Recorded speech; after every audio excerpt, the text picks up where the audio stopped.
ವಿಶ್ವಾಮಿತ್ರ ವಿರುದ್ಧ ಅಸ್ತ್ರಗಳ ಉಪದೇಶ ಯಾಕೆ? ವಿಶ್ವಾಮಿತ್ರರಿಗೆ ಅನುಗ್ರಹ ಮಾಡುವುದರ ಸಲುವಾಗಿ ಅವರಿಂದ ಅಸ್ತ್ರಗಳನ್ನು ವಿದ್ಯೆಯನ್ನು ಸೀತೆಯ ತಂದೆ ಜನಕ ಮಹಾರಾಜನಿಗೆ ಒಂದು ಬ್ರಹ್ಮದೇವರಿಂದ ಒಂದು ವರ ಬಂದಿತ್ತು. ಏನದು ವರ? ಜೋರ್ ಮಾಡೋಣ. ಜೋರ್ ಬಲ ನಿಮಗಿಂತ ಮರಾಠರಾದವರು ನಾವು ಇನ್ನೂ ಒಂದು ವರ ಇತ್ತು. ಯಾರಿಂದ ಏನಿತ್ತು? ಜನಕ ಮಹಾರಾಜ ರುದ್ರದೇವರ ವರ ಇತ್ತು. ಅವರ ಶಿವಧನುಸ್ಸನ್ನ ಕೊಟ್ಟಿದ್ದಾರಲ್ಲ, ಅದನ್ನ ಇವರು ಕಿಂಕರರು ಮಾತ್ರ ಅವನ್ನ ತಂದು ಟ್ರಾನ್ಸ್ಪೋರ್ಟ್ ಮಾಡಬೇಕಿದ್ರೆ ಅವರಿಗೆ ಆ ಬಲ ಬರಬೇಕು ಅಂತ ವರ ಇದೆ. ಪರಮಾತ್ಮ ಬೆಳೆದ ಅತಾಪ್ಯವತ್ತಂಶ ದುರಕುಮಾರ ಬೆಳೆದ ಅಂತನ್ನಿಕ್ಕೆ ಲೋಕ ದೃಷ್ಟಿಯಿಂದ ಬೆಳೆದ ಅಂತ ಅರ್ಥ ಮಾಡ ಹಂಗ್ಯಾಕೆ ಅರ್ಥ ಮಾಡಿದ? ಅವನಿಗೆ ಭೌತಿಕ ಶರೀರ ಇಲ್ಲ, ಹೀಗಾಗಿ ಬೆಳವಣಿಗೆ ಇಲ್ಲ.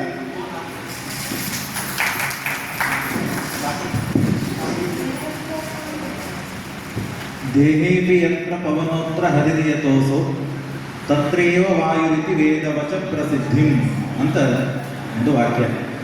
ಅಲ್ಲಿ ಒಂದು ನಿಯಮವನ್ನು ತಿಳಿಸಿಕೊಳ್ಳಿರುತ್ತಾರೆ. ವಾಯುದೇವರು ಯಾವ ಪಕ್ಷದಲ್ಲಿ ಇರ್ತಾರೋ ಅಲ್ಲಿ ಪರಮಾತ್ಮ ಇರ್ತಾನೆ ಅಂತಲ್ಲಿಕ್ಕೆ ಈ ಈ ಸಂದರ್ಭ ಬಂತೆ ಯಾಕೆ ಪೂರ್ವಾಪರಿಭಾವ ಹೇಳ್ತಾರೆ.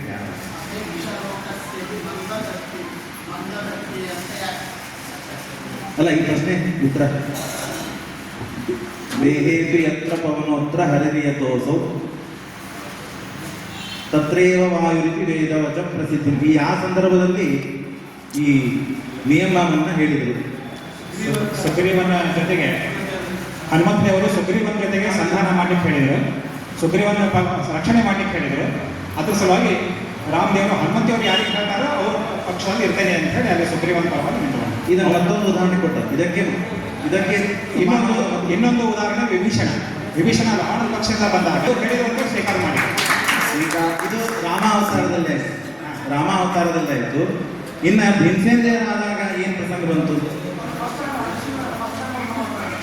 ಮಾಡುವಾಗಲೇ ಅವಾಗ ಆ ಸಿಚುವೇಶನ್ ಬಂದಿದ್ದಕ್ಕೆ ಅವಾಗ ಅದು ಎರಡು ಪಂಗಡವಾಗಿ ವಿಂಗಡ ಆಗ್ತವೆ. ಅವಾಗ ವಾಯುದೇವರು ಯಾವ ಪಕ್ಷ ಇರ್ತಾರೆ ಅದು ದೇವರ ಪಕ್ಷ ಅಂತ ಕನ್ಸಿಡರೇಷನ್. ಸೀತಾದೇವಿಯ ಸ್ವಯಂವರದ ಹೊತ್ತಿಗೆ ಯಾವ ದೇವತೆಗಳು ಬರಲಿಲ್ಲ. ಆದರೆ ಮದುವೆ ಹೊತ್ತಿಗೆ ಎಲ್ಲ ದೇವತೆಗಳು ಬಂದರು ಅಂತಂದ. ಮೊದಲು ಬರದೇ ಇರಲಿಕ್ಕೆ, ಆಮೇಲೆ ಬರಲಿಕ್ಕೆ ಕಾರಣವನ್ನು ಆಚಾರ್ಯ ಏನು ಹೇಳ ದೇವತೆಗಳಿಗೆ ಒಬ್ಬೊಬ್ಬರು ನೀವು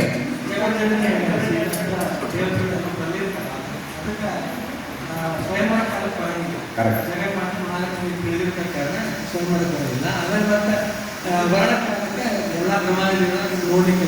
ಕರೆಕ್ಟ್ ಕರೆಕ್ಟ್ ಮಹೋತ್ಸವ ಹಲ್ಯ ದರ್ಶನದಿಂದ ಉದ್ಧಾರ ಅಂತ ಹೇಳಿದ್ದಾರೆ. ಬೇರೆ ಕಡೆ ಎಲ್ಲ ಸ್ಪರ್ಶದ ಉದ್ಧಾರ ಅಂತ ಹೇಳಿದ್ದಾರೆ. ಮತ್ತು ವಿರೋಧ ಅಂತ ಹೇಳ್ತಾರೆ. ನಾನು ರೆಡಿ ಮಾಡಿದ್ದೆ. ಬಹು ಕಲ್ಪಾನೆ ಸಾರಿ ಶ್ರೀಮದ್ ಆಚಾರ್ಯರು ಅಲ್ಲಿ ಹೇಳ್ತಾರೆ.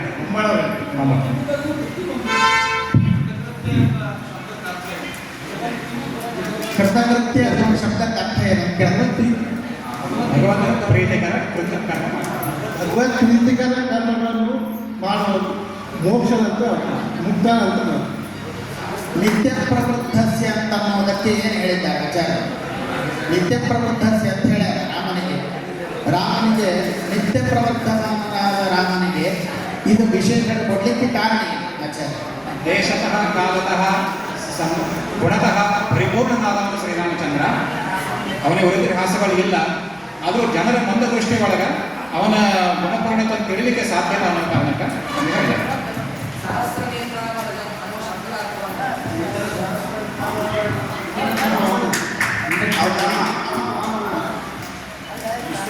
ಸುಗ್ರೀವ ರಾಮದೇವರಿಗೆ ವಾಲಿಯನ್ನು ಸಂಹಾರ ಮಾಡೋದಕ್ಕಾಗಿ ರಾಮದೇವರು ಸಮರ್ಥರಾಗ್ಯಾರ ಅಂತ ಅವ ನಿಶ್ಚಯ ಮಾಡಿಕೊಳ್ಳಿಕ್ಕೆ ಒಂದು 4 ಪರೀಕ್ಷೆಗಳನ್ನು ಕೊಡ್ತಾನೆ. ಆ ಪರೀಕ್ಷೆಗಳು ಯಾವುವು? ಸಪ್ತಕಾಲ ಹೇಳಿ. ಸಪ್ತಕಾಲದಲ್ಲಿ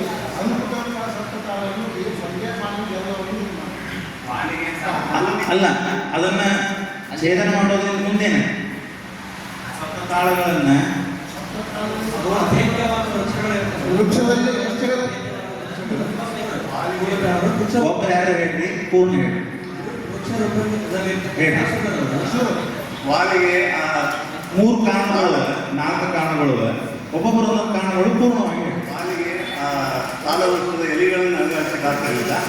ಅಂಥ ಇದನ್ನು ಏನು ವೃಕ್ಷಗಳನ್ನು ಒಂದೇ ವಾಹನದ 7 ವೃಕ್ಷಗಳನ್ನು ಕಡಿತಕ್ಕಂಥ ವ್ಯವಸ್ಥೆ ಮಾಡಿದರೆ ಇವ ತಮ್ಮ ಪ್ರಾಂತ ಸುಗ್ರೀವರು ತಿಳ್ಕೊಂಡು ಇಲ್ಲೇ ಒಂದು ಪ್ರಶ್ನೆ, ಇಲ್ಲಿ ತರ್ಹಿ ಸಮರ್ಥ ಅಂತ ಹೇಳ್ತಾರೆ. ಕಾಟಕೀಯ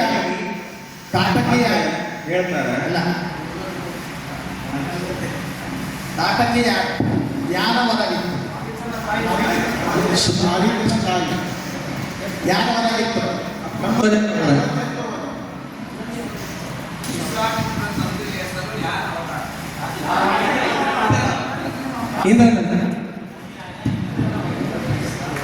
ಅತುಲ ನಾಮಕ ಅಸುರನಿಗೆ ಪರಶುರಾಮ ದೇವರ ದೇಹದಲ್ಲಿ ಯಾಕೆ ಪೂಜೆ ಮಾಡಿದ್ದಾರೆ? ಅತುಲ ನಾಮಕ ಅಸುರನಿಗೆ ಅವಧಕ್ಕೆ ಹೊರಬೇಕಂದ್ರೆ ಬ್ರಹ್ಮದ ಮುಕ್ತ ಅಲ್ಲ, ಪರಶುರಾಮ ದೇವರ ದೇಹದಲ್ಲಿ ಯಾಕೆ ಪೂಜೆ ಮಾಡಿದ್ದಾರೆ?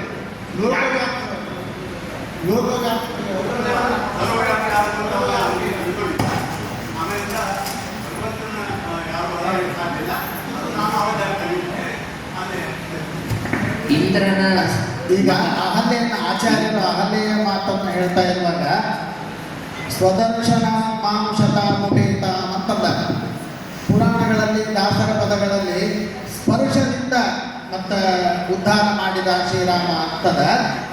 ಅದಕ್ಕೆ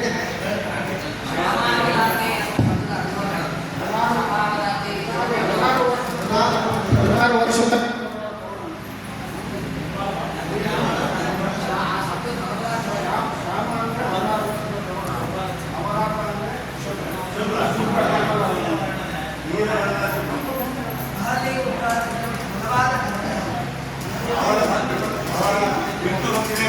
ಅನನ್ಯ ಭಕ್ತಿ.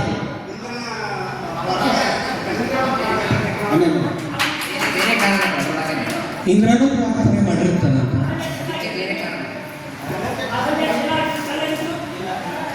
ಸ್ಥಿತಪ್ರಜ್ಞಸ್ಯ ಕಾ ಭಾಷಾ ಸಮಾಧಿಸ್ತಸ್ಯ ಕೇಶವ.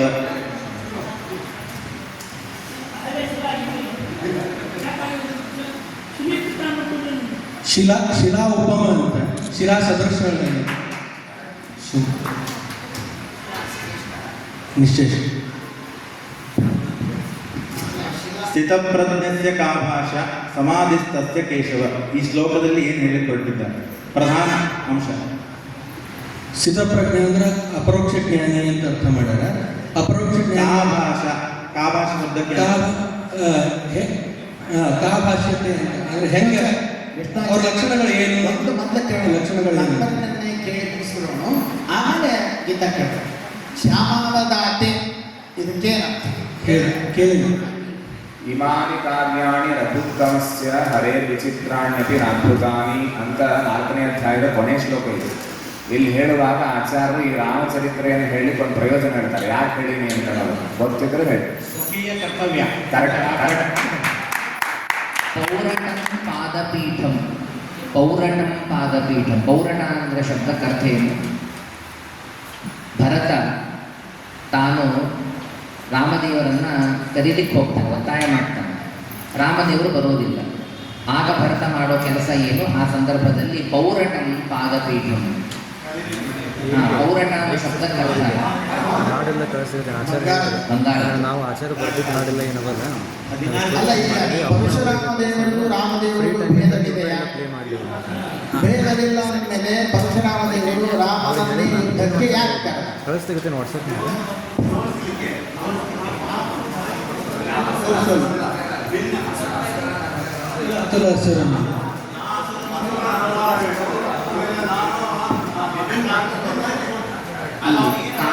ಕಾಗಿಯ ಕಣ್ಣಿನ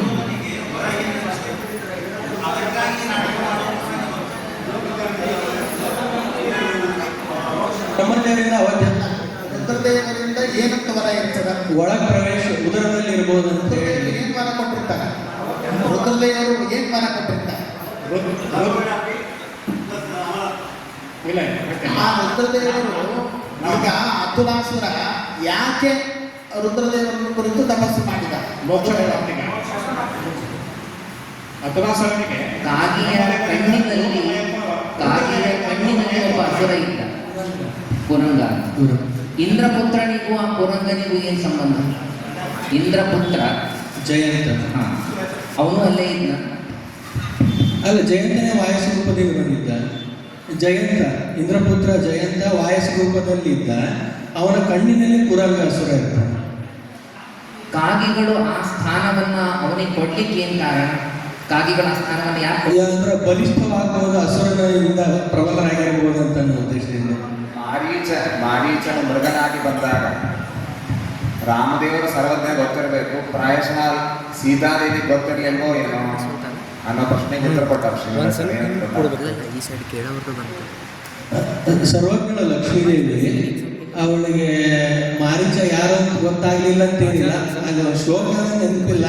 ಆದ್ರೆ ಯಾಮ್ ಯಾಮ್ ಕರೋತಿ ಉರುಧೈವಿ, ಯಾಯಾಮ್ ಪರೇಶ ಉರುಧೈವಿ ಉರುಧೈವ ಕರೋತಿ ಲೀಲಾ ತಾಂ ತಾಂ ತಥೈವ ಅನು ರಾಮದೇವಿ ಶರಭ.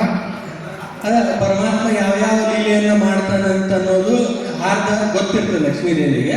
ಅದರ ಅನುಗುಣವಾಗಿಯೇ ಲಕ್ಷ್ಮೀದೇವಿಯನ್ನು ನಟನೆ ಮಾಡ್ತಾರಂತ. ಶರಭಂಗ ಋಷಿಗಳು ಪರಮಾತ್ಮನ ಸಂವಿಧಾನದಲ್ಲಿ ಆತ್ಮಹತ್ಯೆ ಮಾಡೋದು ಬೇರ್ತಾಗಿ ಮಾಡ್ತಾರೆ, ಅದು ಪಾಪ ಅಂತ ಹೇಳಿದ್ದಾರೆ. ನಡೆಸಲಿಕ್ಕಾಗಲಿಲ್ಲ ಅಂದ್ರೆ ಅದೆಲ್ಲ ಮಾಡಲಿಕ್ಕಾಗಲಿಲ್ಲ ಮಾಡ್ಕೋಬೋದು ಅಂದ್ರೆ ಅದರ ಪಾಪ ಅಂತ.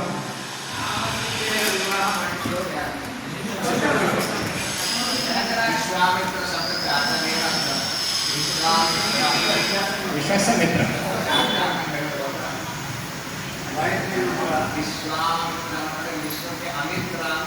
ಮೇಲ್ನೋಟಕ್ಕೆ ತೋರ್ತದೆ ವಿಶ್ವ ಪ್ಲಸ್ ಅಮಿತ್ರ ವಿಶ್ವಾಮಿತ್ರ ಸವರ್ಣ ಶುದ್ಧಿ ಆಗಿ ಅಮಿತ್ರ ಅಂತ ಅರ್ಥ ತೋರ್ತದೆ. ಹಂಗಲ್ಲ ಅಂತ ಹೇಳಿ ರಾಮದೇವರು ಪಾತ್ರ ಹಾಕೊಂಡು ಹೋಗಿದ್ದೇ ಇಲ್ಲ, ಮಗ ಪಾತ್ರ ಇಟ್ಕೊಂಡು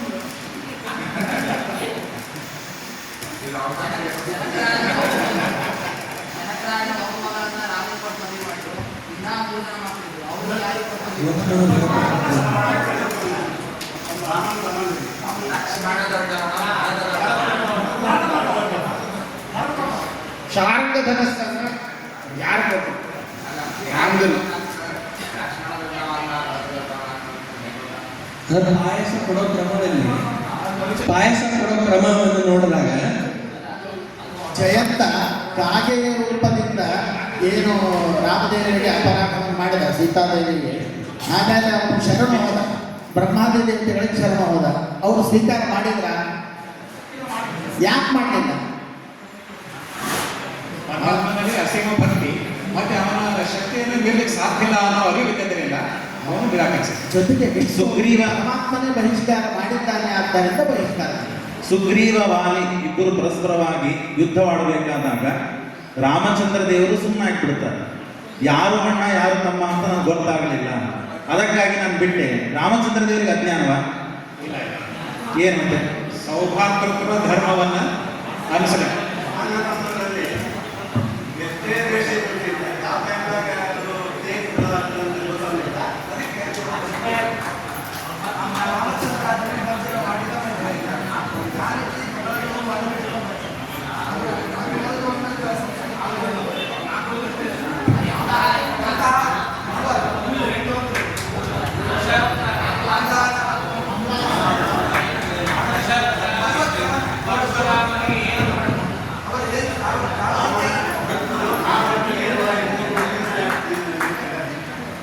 ಸುಗ್ರೀವ ಯಾರ ಅವತಾರ?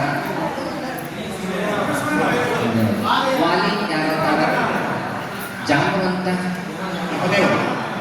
ಸೀತಾದೇವಿಯನ್ನ ಪುಷ್ಪ ವಿಮಾನದಲ್ಲಿ ರಾವಣ ಎತ್ಕೊಂಡು ಹೋಗ್ಬೇಕಾದಾಗ ಹನುಮಂತ ದೇವರ ಕೆಳಗೆ ಗೊತ್ತಿದ್ರು, ಆದ್ರೂ ಏನು ವಿರೋಧ ಮಾಡಲಿಲ್ಲ. ಮತ್ತು ಭಾಗವತ ಧರ್ಮಕ್ಕೆ ವಿರೋಧದ ಇಲ್ಲ, ಅವ್ರು ಹಾರಬೇಕಂತ ಉದ್ಯುಕ್ತರಾಗ್ತಾರೆ, ತಡಿಬೇಕಂತ ಹೇಳಿ ಸುಗ್ರೀವ ಹೇಳ್ಬೋದು. ಶ್ಲೋಕ ಹೇಳ್ಬೋದಾ? ನೆನಪಿದ್ರೆ ಒಂದೇ ಮಾತು, ಇಲ್ಲಾಂದ್ರೆ ಇಲ್ಲ, ನಡೀತು. ಉತ್ತರ ಹೇಳಿ ನಿರ್ಣಯ ಇದು. ಉತ್ತರ ಬರುತ್ತೆ ಅದೇ ನಾನು ಹೇಳಿದೆ. ಉತ್ತರ ಬರುತ್ತೆ ಬಂದ್ರೆ ಹೇಳಿ ಶ್ಲೋಕ, ಇಲ್ಲ ನಡೀತು.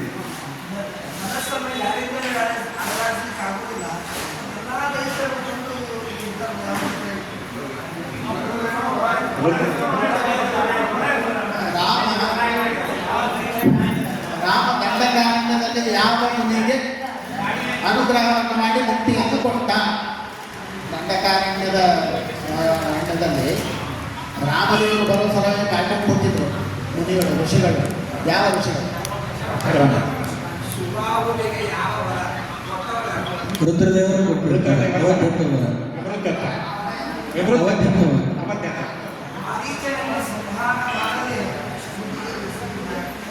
ಬ್ರಹ್ಮದೇವರ ವರವನ್ನು ಗೌರವಿಸಿ.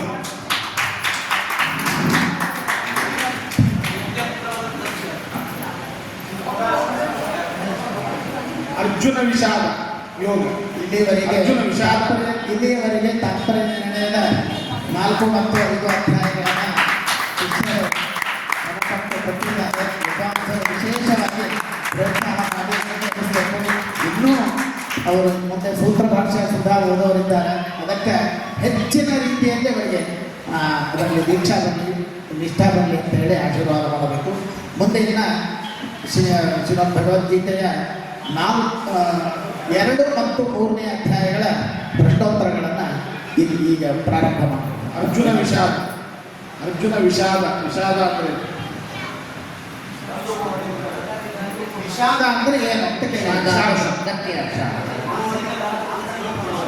ಮನೋದೌರ್ಬಲ್ಯ. ಮನೋದೌರ್ಬಲ್ಯ. ಆ ಮನೋದೌರ್ಬಲ್ಯ ಯಾಕೆ ಬರ್ತದೆ? ಹೆಂಗೆ ಬರ್ತದೆ? ಯಾವ ಒಂದು ಮೋಹದಿಂದ, ಮೋಹ ಯಾಕೆ ಬರ್ತದೆ? ಅಜ್ಞಾನದಿಂದ. ಅಜ್ಞಾನದಿಂದನೇ ಮೋಹ. ಅಜ್ಞಾನದ ಕಾರ್ಯ ಮೋಹ, ಮೋಹದಿಂದಾಗಿ ಶೋಕ.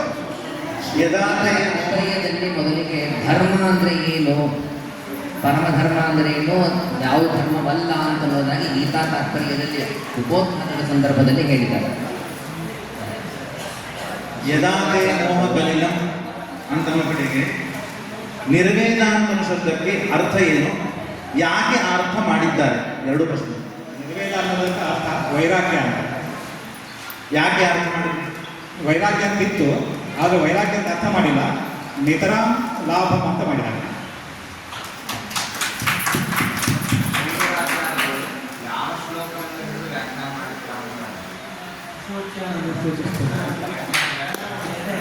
ಅಲ್ಲಿ ಪ್ರಜ್ಞಾವಾದ ಭಾಷೆ ಅಂತಂದಾಗ ಶಬ್ದಕ್ಕರ್ಥ ಪ್ರಜ್ಞಾವಾದ ಅನ್ನೋದಕ್ಕೆ ಏನು ಅರ್ಥ? 2 ಪರರೀತ್ಯ 2 ಅರ್ಥಗಳು. ಯಾವ್ಯಾವ? ಪರರೀತ್ಯ ಏನು ಹೇಳ್ತಾರಂದ್ರೆ ಬುದ್ಧಿಮತಾಂ ವಚನಾನಿ ಅಂತ. ಅದು ಸಮಾನ ಇವ್ರು ಹೇಳಿ ಆಚಾರ್ಯ ಹೇಳಿದ್ದು ಸ್ವನಿಷ್ಠೋಕ್ತ ವಚನಾನಿ ಅಂತ. ಇನ್ನು ಬುದ್ಧಿಗೆ ತೋಚಿದ್ದ ಶಂಕರಾಚಾರ್ಯರ ಅಭಿಪ್ರಾಯದ ಪ್ರಕಾರ ಏನರ್ಥ?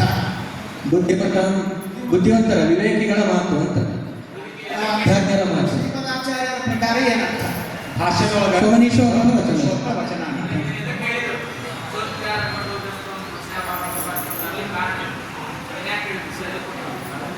ಅರ್ಜುನ ಶೋಕ ಪಟ್ಟಿಕೊಂಡಿದ್ದ. ಶೋಕ ಪಟ್ಟಿರ್ತಾನೆ ಅರ್ಜುನ. ಅವರು ಬಾಂಧವಾದಿಗಳೆಲ್ಲ ಸಾಯ್ತಾರೆ ಅಂತ ಹೇಳಿ, ಅದಕ್ಕೆ ನಿತ್ಯರಾಗಿದ್ದಾರೆ ಸಾಯಬೇಡ ಅಂತ ಹೇಳಿ ಉಪೋದ್ಘಾತ ರೂಪದಲ್ಲಿ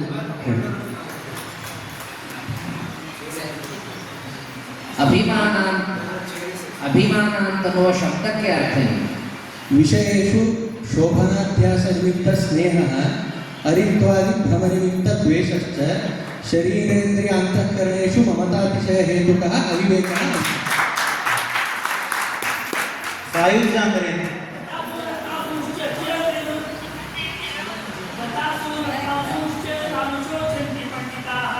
ಇವ ಅಂತ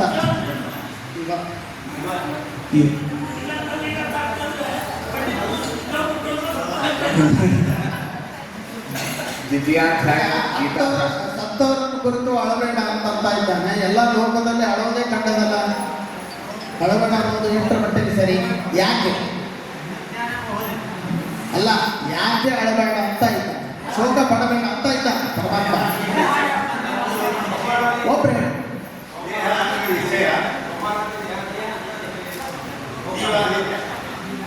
ಅವತ್ತು ಜೀವನ ಮುಕ್ತಿಲ್ಲ, ಯಾವತ್ತೂ ಹೋಗೋದೇ.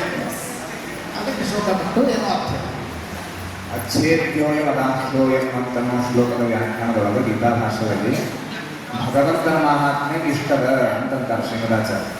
ಶ್ಲೋಕ ಗೊತ್ತಿದ್ರೆ ಹೇಳ್ರಿ, ಚಿಂತೆ ಇಲ್ಲ. ತಾತ್ಪರ್ಯ ಅಂದ್ರೆ ನಮ್ಗಿಂತ ಇಷ್ಟಪಟ್ಟು 4 ಪಟ್ಟು 8 ಪಟ್ಟು ಏನೋ ಹೇಳ ಬೇಕಾದ ಶ್ಲೋಕನು ವಿಷ್ಣು ಮಹಾತ್ಮೆ ದೇಶಸ್ಯ ವಿಭಕ್ತಸ್ಯ ಚ ಅಲ್ಲಿ ಪ್ರಾರಂಭ ಆಗ್ತದೆ.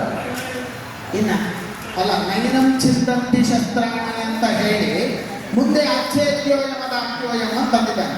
ಎರಡೂ ಒಂದೇ ಅರ್ಥ, ಪುನರುಕ್ತಿ ಅಲ್ಲ ಏನು.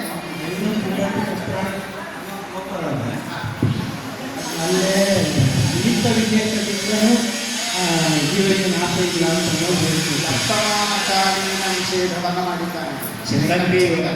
ಅಲ್ಲ, ಅದು ಅಚ್ಛೇದ್ಯೋಯಮಲ್ಲಿ ಹೇಳ್ತಾನೆ ಸಾರ್ವಕಾಲಿಕ ಯಾವತ್ತೇ ಅದೇ ಸಾರ್ವಕಾಲಿಕ ಛೇದಾದಿ ಯೋಗ್ಯತಾನೇ ಜೀವನಿಗಿಲ್ಲ ಅಂತ ಅಲ್ಲಿ ಅಚ್ಛೇದ್ಯ. ಸಾಯುಜ್ಯ ಗ್ರಹವತ ಅಂತ ಹೇಳ. ಸಾಯುಜ್ಯ ಅಂದ್ರೆ ಏನು? ಗ್ರಹವತ ಅಂತ ದೃಷ್ಟಾಂತ ಕೊಡಲಿಕ್ಕೆ ಎರಡು ಭಾಷೆಯಲ್ಲಿ ಬಂದಿರ್ತದೆ, ನೆನಪಿದ್ರೆ ಹೇಳಿ.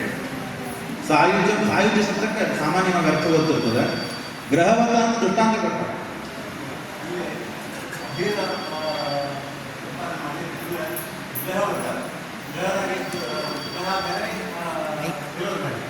ಯಥಾ ಗ್ರಹಸ್ಯ ಪುರುಷಾಂತರಂ ಪ್ರವಿಶ್ಯ ಭೋಗಃ ಜೀವನು ತಥಾ ಈಶ್ವರಸ್ಯ ಪ್ರವಿಶ್ಯ ಭೋಗಃ ಏವ ಸಾಯುಜ್ಯಂ. ಜೀವರು ಈಶ್ವರನ ಪ್ರತಿಬಿಂಬರು, ಹೌದಾ? ಆದ್ದರಿಂದ ಅವರಿಗೆ ಸಾವಿಲ್ಲ, ಆತ್ಮರಿಗೆ ಜೀವರಿಗೆ. ಯಾವ ಯಾವ ಕಾರಣಗಳಿಂದಾಗಿ ಪ್ರತಿಬಿಂಬರು ಜೀವರು ಅಂದರೆ ಈಶ್ವರನ ಪ್ರತಿಬಿಂಬರು ಅಂತ ಹೇಳಿದ್ದಾರೆ. ಆ ಜೀವರಿಗೆ ಎಂದಿಗೂ ಮರಣವಿಲ್ಲ, ಪ್ರತಿಬಿಂಬರಾಗ್ತರಿಂದ. ಯಾಕಿಲ್ಲ ಅನ್ನೋದಕ್ಕೆ ಅನೇಕ ರೀತಿಯಿಂದ ನಿಮಿತ್ತದಿಂದಾಗಿ ನಾಶ ಇಲ್ಲ, ನಿಮಿತ್ತ ವಿಶೇಷದಿಂದ ನಾಶ ಇಲ್ಲ ಅಂತ ಹೇಳಿ. ಅವು ಯಾವ ಇದು ಯಾವ ಶ್ಲೋಕದಲ್ಲಿ ಬಂದ ವಿಷಯ? ಆತ್ಮನಿ ಈ ವಿಷಯ ಯಾವ ಶ್ಲೋಕದಲ್ಲಿ ಬಂದ ವಿಷಯ? ಸ್ವಾಭಾವಿಕವಾಗಿ ನಾಶ ಹೇಳ್ತಾ ಇದ್ದಾರಲ್ಲ, ಇದು ಯಾವ ಶ್ಲೋಕದಲ್ಲಿ ಬಂದ ವಿಷಯ? ನೈಮಿತ್ತಿಕ ನಾಶ ಎಲ್ಲಿ ಕಂಡದ? ಶಾಪಾದಿಗಳಿಂದ ನಿಮಿತ್ತ ವಿಶೇಷದಿಂದಲೂ ನಾಶ ಇಲ್ಲ ಅಂತ ಹೇಳ್ಯಾರ. ಎಲ್ಲಿ ಕಂಡದದು? ಎಲ್ಲಿ ಅಂತ ಹೇಳ್ಯಾರ? ಕಕಚ್ಛೇದದ ಉದಾಹರಣೆ. ಕಕಚ್ಛೇದ ಅಂದ್ರೆ ಏನು? ಅವರು ದಕ್ಷ ಪ್ರಜಾಪತಿಯ ಶಿರವನ್ನು ಛೇದನ ಮಾಡಿದ್ರು. ಅಲ್ಲಿ ದಕ್ಷ ಪ್ರಜಾಪತಿ ಅಂತ ಇಲ್ಲೇ ಇಲ್ಲ, ಯಾವ ಪದ ಹೇಳ್ತದೆ ಕಕಚ್ಛೇದ ಕಡೆಗೆ? ಮೊದಲನೇದು ದಕ್ಷ ಪ್ರಜಾಪತಿ, ಎರಡನೇದು ಅವನ ಶಿರ. ಏಷಾತೆ ಗೀತಾ ಸಾಂಖ್ಯೆ ಬುದ್ಧಿರ್ಯೋಗಿ ತ್ರಿಮಾಂ ಶೃಣು ಅನ್ನೋ ಶ್ಲೋಕಗಳಿಗೆ ಸಾಂಖ್ಯ ಮತ್ತು ಯೋಗ ಅನ್ನೋ ಶಬ್ದಗಳ ಭಾಷ್ಯದಲ್ಲಿ ಆಚಾರ್ಯ ಶಬ್ದಕ್ಕೆ ವ್ಯಾಖ್ಯಾನ ಮಾಡ್ಯಾರ. ಏನು ಅರ್ಥ ಹೇಳ? ಸಾಂಖ್ಯ ಅನ್ನೋ ಶಬ್ದಕ್ಕೆ ಅರ್ಥ ಏನು, ಯೋಗ ಅನ್ನೋ ಶಬ್ದಕ್ಕೆ ಅರ್ಥ ಏನು? ಶುದ್ಧ ಆತ್ಮ ಕರೆಕ್ಟ್ ಶುದ್ಧ ಆತ್ಮ ತತ್ವ ಜ್ಞಾನಕ್ಕೆ ಸಾಂಖ್ಯ ಅಂತಾರೆ. ಯೋಗ ಉಪಾಯ. ಸರಿ. ಉತ್ಕರ್ಷದ ಜ್ಞಾನ ಅಂದರೆ ಭಗವತ್ ಪ್ರಸಾದ ಅಂತ ಹೇಳ್ತಾರೆ. ಉತ್ಕರ್ಷದ ಜ್ಞಾನ ಅಂದರೆ ಭಗವತ್ ಪ್ರಸಾದ ಅಂತ ಹೇಳ್ತಾರೆ. ಅದಕ್ಕೆ ಅಹಲ್ಯಾ ಜಾಲದಲ್ಲಿ ಭಂಗ ವ್ಯಾಪ್ತಿ ಭಂಗ ಮಾಡಿದ್ದಾರೆ. ಅಂದರೆ ಇಂದ್ರನಲ್ಲಿ ಅಹಲ್ಯಾ ಜಾಲ ಅಂತ ಹೇಳಿದಾಗಲೂ ಇಂದ್ರ ಪ್ರಸಾದ ಅಂತ ಹೇಳಿದ್ದಾರೆ. ಮತ್ತು ಉತ್ಕರ್ಷ ಜ್ಞಾನ ಇದೆ ಅಂದರೂ ಇಂದ್ರ ಪ್ರಸಾದ ಆಗಿದೆ. ಉತ್ಕರ್ಷ ಜ್ಞಾನದಿಂದಲೇ ಭಗವತ್ ಪ್ರಸಾದ ಅಂತ ಒಂದು ನಿಯಮ ಮಾಡಿದ್ದಾರೆ. ಇಂದ್ರನಲ್ಲಿ ಉತ್ಕರ್ಷ ಜ್ಞಾನ ಇದೆ ಅಂದರೂ ಪ್ರಸಾದವಾಗಿದೆ. ಅಹಲ್ಯಾ ಜಾಲ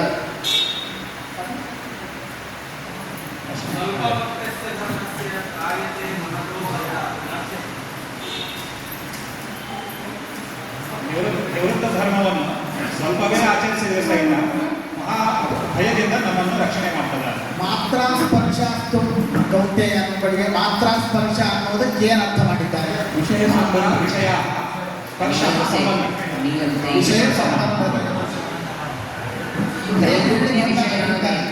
ಅದರಿಂದ ಏನು ಹೇಳಿಕೊಟ್ಟಾರ ಕೃಷ್ಣ? ಮಾತ್ರ ಸ್ಪರ್ಶಾಸ್ತು ಕೌಂಟೆ ಶೀತೋಷ್ಣದ ಅಂತ ಹೇಳಿದ್ದಾರೆ. ಅಂದ್ರೆ ಅದು ಅಲ್ಲ, ಸುಖ ದುಃಖಾದಿಗಳಿಗೆ ಯಾವುದು ಕಾರಣ ಅಂತ ಹೇಳಿದ್ದಾರೆ? ಅಭಿಮಾನ ಮುಖ್ಯ ಕಾರಣ.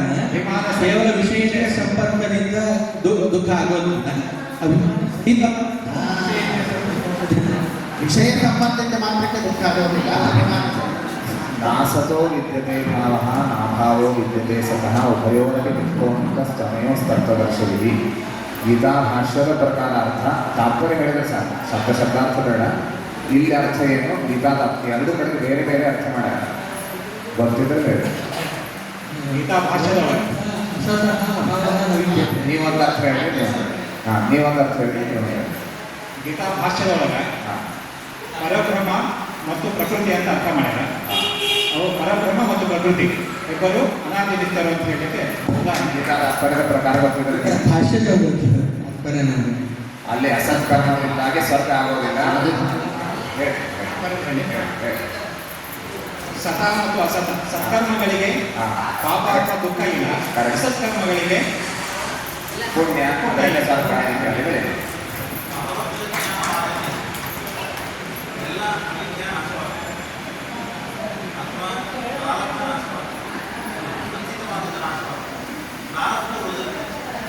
ಇನ್ನು ನಾವು ಪಡಿಬೇಕಾಗುತ್ತಿತ್ತು ಅದನ್ನು ಹೇಗೆ ಪಡೆಯುವುದು?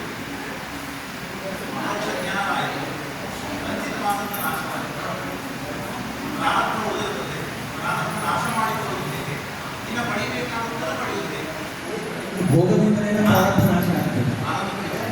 ಮೋಕ್ಷದಲ್ಲಿ ಆನಂದಾತಿಶಯವನ್ನು ಪಡೆಯುವುದಕ್ಕೆ ಅಪರೋಕ್ಷ ಜ್ಞಾನಿಗಳು ಏನು ಮಾಡಬೇಕು? ಸತ್ಕರ್ಮಗಳನ್ನು ಮಾಡಿ. ಪ್ರಶ್ನೆ ಅರ್ಥ ಆಗುತ್ತೆ. ಒಂದು 100 ಆನಂದ ಸಿಗಬೇಕು, 100 ಆನಂದ ಸಿಗಬೇಕು. ನಾವು ಅಪರೋಕ್ಷ ಜ್ಞಾನದಿಂದ ಸಂಚಿತವಾದದ್ದನ್ನು ನಾಶ ಮಾಡಿಕೊಂಡ್ವಿ. ಪ್ರಾರಬ್ಧ ಉಳಿದಿದೆ, ಪ್ರಾರಬ್ಧ ನಾಶವಾಗದೆ ಹೊರತು ನಮಗೆ ಆನಂದ ಸಿಗುವುದಿಲ್ಲ. ಹೌದು. ಪ್ರಾರಬ್ಧ ನಾಶವಾಗುವುದು ಹೇಗೆ? ಆನಂದ ಸಿಗುವುದು ಹೇಗೆ?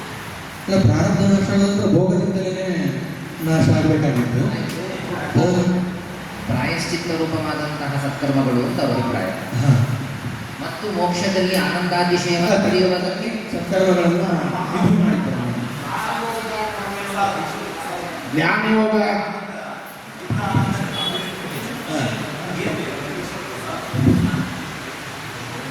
ಜ್ಞಾನಯೋಗ ಕರ್ಮಯೋಗ ಅಂದ್ರೆ ವಿಧಿ ಸಾಧಕರಿದ್ದಾರೆ ಅಂತಂದೆ. ಜ್ಞಾನಯೋಗ ಕರ್ಮ ಪ್ರಚುರ ಆಗಿದ್ದು ಕರ್ಮಯೋಗ. ಕರ್ಮ ಪ್ರಚುರ ಕರ್ಮ ಮಾಡೋದು. ದೇವತೆಗಳು ಕರ್ಮ ಮಾಡ್ತಾರೆ. ಅವರು ನಾವು ಆದಿರಾಜ್ಞಾಂ ಮಹೋದ್ಯೋಗೇ ಪಿನೋಮನಃ ವಿಷ್ಣು ಚಲತಿ ತತ್ ಭೋಗೋಪ್ಯತೀವ ಹರಿತೋಷಣಂ ಅಂತೇಳಿ. ಗೋಪಾಲಾಚಾರ್ಯ ಭಾಳ ದೂರಿಂದ ಬಂದಿದ್ದಾರೆ. ಅವರೊಂದು ಪ್ರಶ್ನೆ ಇದೆ.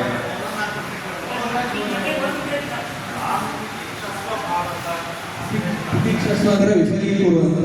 ವಿಫಲೀಕುರು. ಸಹಸ್ವ ಅಂತ ಅರ್ಥ ಬರ್ತದೆ, ಹಂಗಲ್ಲ. ಸಹನೆ ಅಂತಲ್ಲ, ಗೆಲ್ಲು ಅಂತ ಅದನ್ನು. ಸುಖ ದುಃಖಗಳನ್ನು ಸಹನೆ ಮಾಡಿಕೊಳ್ಳಬೇಕು ಅಂತ ಯಾಕೆ ವ್ಯಾಖ್ಯಾನ? ಸಹಸ್ವ ಅಂತ ಯಾಕೆ ಹೇಳ್ಯಾರ ಶಂಕರಾಚಾರ್ಯ? ಶ್ರೀಮದಾಚಾರ್ಯ ಏನು ಹೇಳ್ಯಾರ ಅದಕ್ಕೆ? ವಿಫಲೀಕರು ಅಂತ ಹೇಳಿ ಅಭಿಮಾನದಾಗ ಅಭಿಮಾನ ಬರುತ್ತಾಗ ವಿಫಲೀಕರು.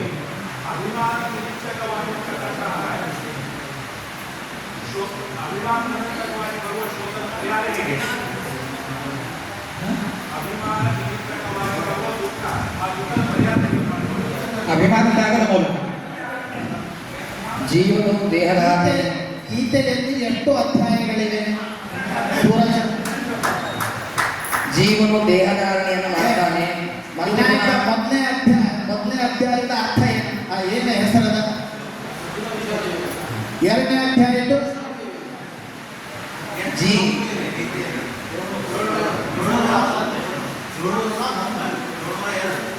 ಪಾಟ್ರಂಜಿಯವರ ಮೂರನೇ ಅಧ್ಯಾಯಕ್ಕೆ ಯಾವ ಹೆಸರದ?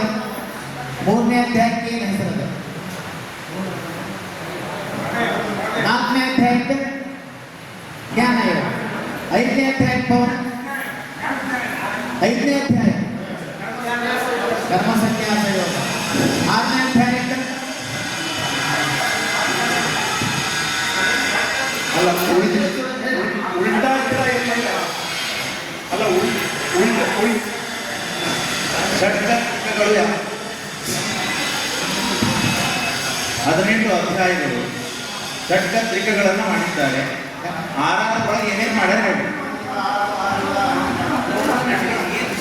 ಅಲ್ಲ, ಮೊದಲೇ ಷಟ್ಕದಿಂದ ಏನು ಹೇಳಿಕೊಟ್ಟಾರ ಅಂತ ಹೇಳಿಕೊಟ್ಟಾರ. ಜ್ಞಾನ ಮತ್ತು ಜ್ಞಾನ ಸಾಧನ ಪ್ರಾಧಾನ್ಯನ 1ನೇದರಿಂದ 6ನೇ ಅಧ್ಯಾಯದಲ್ಲಿ. ಮೊದಲೇದು ಕರ್ಮವನ್ನು ಹೇಳಿಕೊಂಡ್ರೆ ಮತ್ತೆ ಎರಡನೇದು ಜ್ಞಾನ, ಎಲ್ಲರೂ ಭಕ್ತಿ ಯೋಗ. ಜ್ಞಾನ ಸಾಧನವನ್ನೇ ಹೇಳಿದ್ದಾರೆ.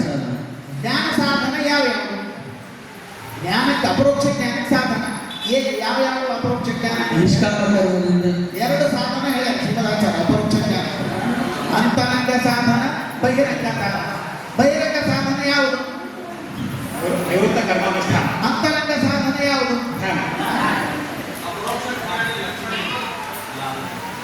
ಸಮಾಧಿ. ಅಸಂಪ್ರಜ್ಞಾತ ಸಮಾಧಿ ಅಂದ್ರೆ ಏನು?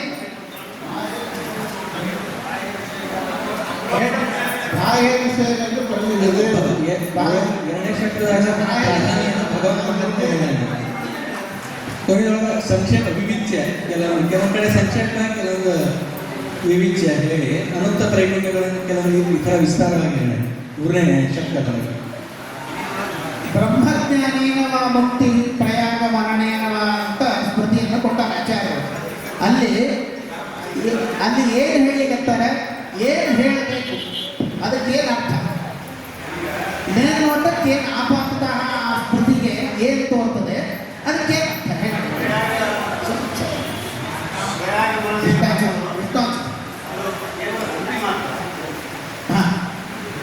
ಯಾವುದು ಸ್ತುತಿ ಮಾತ್ರ ಅನ್ನೋದು. ಹಾಗಾಗಿ ಯಾವುದಕ್ಕೆ ಸ್ತುತಿ? ಅವುಗಳು ಅಷ್ಟು ಪ್ರಶಸ್ತ ಪ್ರಶಸ್ತ ಯಾವುದಕ್ಕೆ ಪ್ರಶಸ್ತ? ಜೀವನಿಗೆ ದೇಹ ಸ್ನಾನ ಏನು ಹೆಂಗ್ ಮಾಡಿದ್ರೆ ಪ್ರಶಸ್ತ? ಅದೇ ಅಂತರ್ಗತ ಶುದ್ಧಿ ಆಗುವಂತ ಸ್ನಾನ ಕರ್ಮಗಳು ಹೆಂಗ್ ಮಾಡ್ಬೇಕಂತ ಹೇಳಿ ನಿಷ್ಠಾನ ಸರಿ ನಿಷ್ಠಾನ ಮುಂದೆನಾ? ಭಾರತೀಯ ಪ್ರಯಾಗಮರಣೇನ ಮುಕ್ತಿ ಅಂತ ಅನ್ನೋದಕ್ಕೇನೆ ಮುಕ್ತಿ ಅನ್ನೋ ಶಬ್ದಕ್ಕೇನೆ ಅರ್ಥ ಬೇರೆ ಮಾಡ್ತಾರೆ.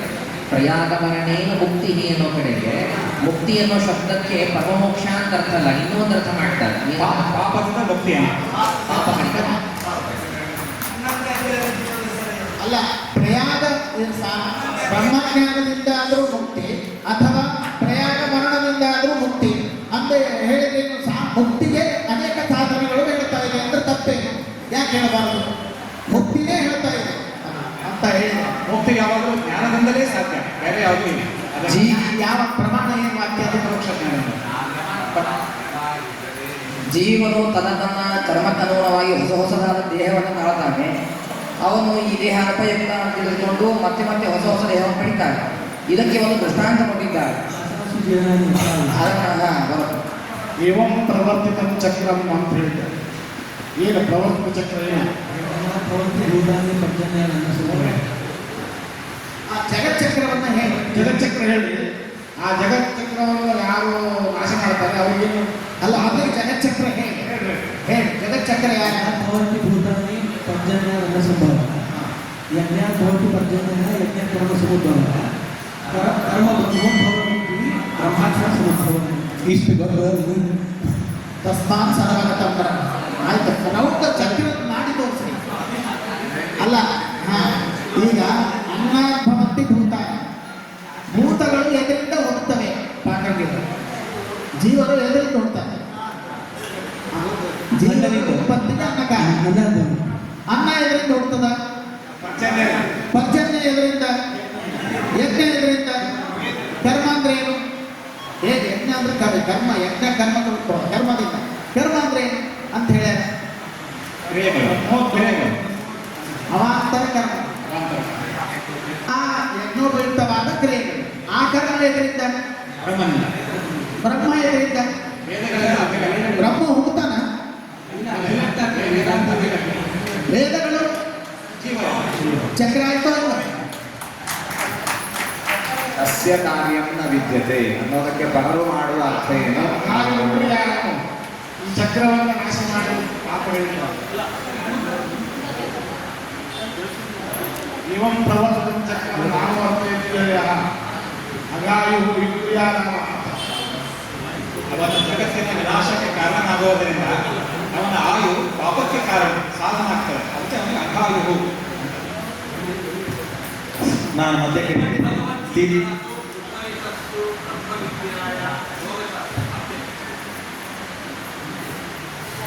ನಾನು ಮೊದಲೇ ಪ್ರಶ್ನೆ ಕೇಳಿದ್ದೆ, ಸ್ಥಿತಪ್ರಜ್ಞಸ್ಯ ಕಾ ಭಾಷಾ, ಸ್ಥಿತಪ್ರಜ್ಞಸ್ಯ ಕಾ ಭಾಷಾ ಸಮಾಧಿಸ್ತಸ್ಯ ಕೇಶವ. ಅಲ್ಲಿ ಈ ಶ್ಲೋಕದಲ್ಲಿ ಏನು ಇಟ್ಕೊಳ್ತಾರೆ? ಸಮಾಧಿಸ್ತಸ್ಯ ಅಂತ ಅನ್ನೋದ್ರಿಂದ ಶಂಕರಾಚಾರ್ಯ ಏನು ವ್ಯಾಖ್ಯಾನ ಮಾಡ್ಯಾರ, ಅದು ತಪ್ಪು ಏನು ಗೊತ್ತಿದ್ರೆ ಹೇಳಿ. ಈ ಶ್ಲೋಕದ ಅಭಿಪ್ರಾಯ ಮತ್ತೆ ಹೇಳಿ.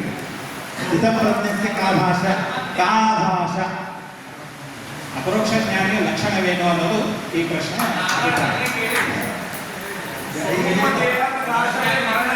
ಮುಂದೆ ಕಾ ಭಾಷಾ ಅಪರೋಕ್ಷ ಜ್ಞಾನಿ ಲಕ್ಷಣ. ಅರ್ಜುನ ಸ್ವಯಂ ಅಪರೋಕ್ಷ ಜ್ಞಾನಿ ಆಗಿದ್ದು ಅಪರೋಕ್ಷ ಜ್ಞಾನಿ ಲಕ್ಷಣ ಅಂತ ಕೇಳಿದರೆ ಪುನರುಕ್ತಿ ಅಲ್ಲೇನು? ಜ್ಞಾಪಕತ್ವ ಅಲ್ಲ? ಸದಾ ಭಗವಂತನ ದರ್ಶನದಲ್ಲಿ ಇರುವಂತಹ ಅಪರೋಕ್ಷ ಜ್ಞಾನಿಗಳು ಲೋಕ ವ್ಯವಹಾರಗಳನ್ನು ಹೋಗುವುದು, ನಡೆಯೋದು, ಭಿಕ್ಷಾಟನೆ ಇಂಥವೆಲ್ಲ ಯಾಕೆ ಮಾಡ್ತಾರೆ ಅಂತ ಅರ್ಜುನನ ಪ್ರಶ್ನೆ. ನಾಶವು ಎಷ್ಟು ವಿಧ? ನಾಶಶ್ಚತುರ್ವಿಧ ಪ್ರೋಕ್ತ ಯಾವ್ಯಾವ? ಅನಿತ್ಯತ್ವಂ ದೇಹ ಹಾನಿ ದುಃಖ ಪ್ರಾಪ್ತಿ. ಇವು ಯಾರಿಗೆ 4 ವಿಧವಾದ ನಾಶ ಯಾರಿಗೆ ಹೇಳ್ಯಾರ? ಯಾರಿಗೂ ಇಲ್ಲ. ಜೀವನಿಗೆ 3 ನಾಶ ಅಲ್ಲ, ಪರಮಾತ್ಮಗೆ ಯಾವುದೂ ಇಲ್ಲ.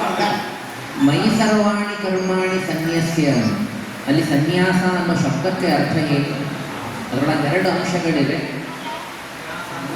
ಸನ್ಯಾಸ ಅನ್ನೋ ಶಬ್ದಕ್ಕೆ ಅರ್ಥ ಏನು? ಮೈ ಸರ್ವಾಣಿ ಕಾಮ್ಯಕರ್ಮ ಪರಿತ್ಯಾಗ ಅಂತ ಒಂದು ಸಾಮಾನ್ಯ ಸನ್ಯಾಸ ಇದೆ. ಅಂದ್ರೆ ಮದರ್ಪಣ ಬುದ್ಧಿಯಿಂದ ಸರ್ವಕರ್ಮ ನನಗೆ ಸಮರ್ಪಣೆ ಮಾಡುವುದು ಅರ್ಥ ಸನ್ಯಾಸ. ಸಮರ್ಪಣ, ಸನ್ಯಾಸದಲ್ಲಿಯೇ ಒಂದು ಭಾಗ ಸಮರ್ಪಣ ಅಂತ. ಹಾಂ. ಅರ್ಥ ನೀವಂದ್ರಿ ಈಗ. ಹಾಂ. ಸನ್ಯಾಸದಲ್ಲಿಯೇ ಒಂದು ಭಾಗ ಸಮರ್ಪಣ. ಮೈ ಸರ್ವಾಣಿ ಕರ್ಮಾಣಿ ಸನ್ಯಾಸ್ಯ ಅಂತ ಸನ್ಯಾಸ ಅಂತಂದ್ರೆ ಹರಿದೇವ ಕರ್ತ ಎರಡನೇದು ಮತ್ಪೂಜಾ ಇತಿ ಸಮರ್ಪಣಂಚ, 2 ಸೇರಿದ ಕರ್ತೃತ್ವಾಭಿಮಾನವೇ ಇರಬಾರ್ದು. ಕರ್ಮಣ್ಯೇವಾಧಿಕಾರಸ್ಥೆ ಮಾ ಫಲೇಷು ಕದಾಚನ. ಪೂರ್ವಪಕ್ಷ ಸಿದ್ಧಾಂತ. ಕರ್ಮಣ್ಯೇವಾಧಿಕಾರಸ್ಥೆಗೆ ಏನು ಪ್ರಶ್ನೆ ಬಂದು ಉತ್ತರ ಇದೆ.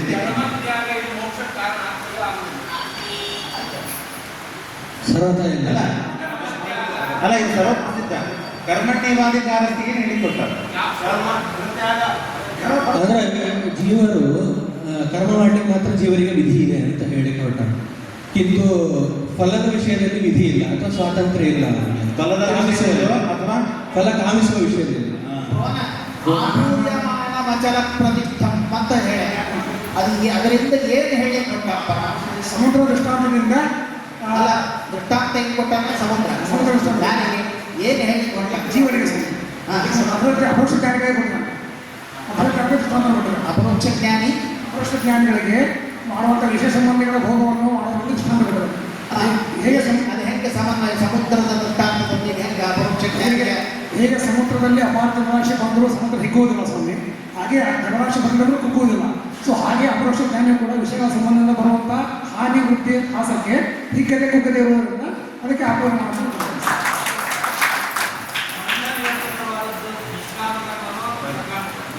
ನಿಷ್ಕಾಮ.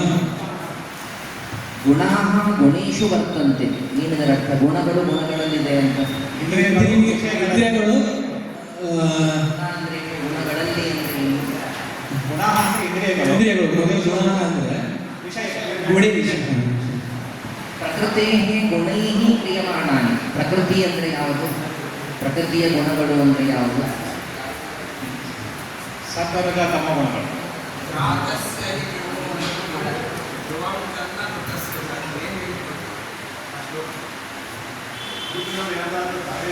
ಅದಕ್ಕಾಗಿ ಶೋಕಿಸೋದು ತರವಲ್ಲ.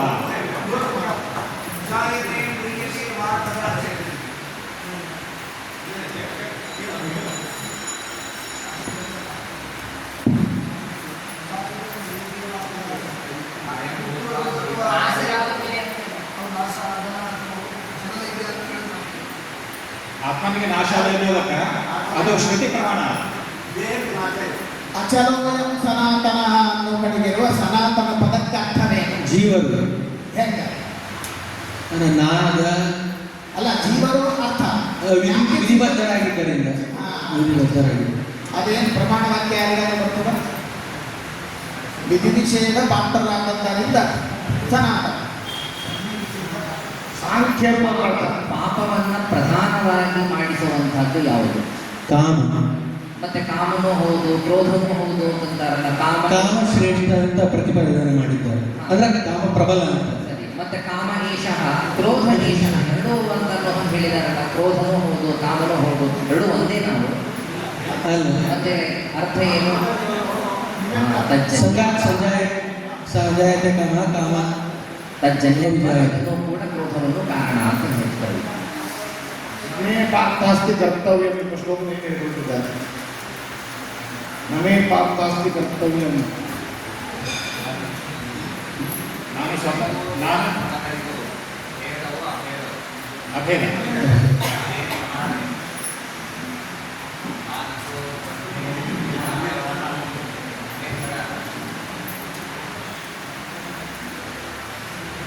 ಯುದ್ಧದಲ್ಲಿ ಗೆದ್ದರೆ ಸ್ವರ್ಗ, ಯುದ್ಧದಲ್ಲಿ ಮಡಿದರೆ ಸ್ವರ್ಗ, ಗೆದ್ದರೆ ಭೂಮಿ ಅಂತ ಹೇಳಿದ್ದಾನೆ. ಅಂದಮೇಲೆ ಕೃಷ್ಣನೇ ಐಹಿಕ ಫಲವನ್ನು ಹೇಳಿದ್ದಾನಲ್ಲ, ಅವನ ಅಭಿಪ್ರಾಯ ಏನು? ನಿವೃತ್ತ ಕರ್ಮಗಳನ್ನು ಯುದ್ಧವೂ ಕೂಡ ನಿಷ್ಕಾಮವಾಗಿ ಮಾಡು ಅಂತ ಹೇಳಿ ಫಲವನ್ನು ಹೇಳ್ತಾ ಇದ್ದಾನಲ್ಲ. ಮತ್ತ ಗೆದ್ದರೆ ಭೂಮಿ ಸಿಗ್ತದೆ, ಮಡಿದರೆ ನೀರ ಸ್ವರ್ಗ ಅಂತ ಹೇಳಿದ್ದಾನೆ. ಸ್ವಯಂ ಫಲವನ್ನು ಹೇಳ್ತಾ ಇದ್ದಾನಲ್ಲ ಪರಮಾತ್ಮ. ಏನು ಅಭಿಪ್ರಾಯ ಅಂತ ಹೇಳ್ತಾ ಇದ್ದಾನೆ? ನಿಷ್ಕಾಮ ಕರ್ಮ ಮಾಡಿದರೆ ಏಕ ಫಲನೂ ಉಂಟು, ಮೋಕ್ಷ ಫಲನೂ ಉಂಟು.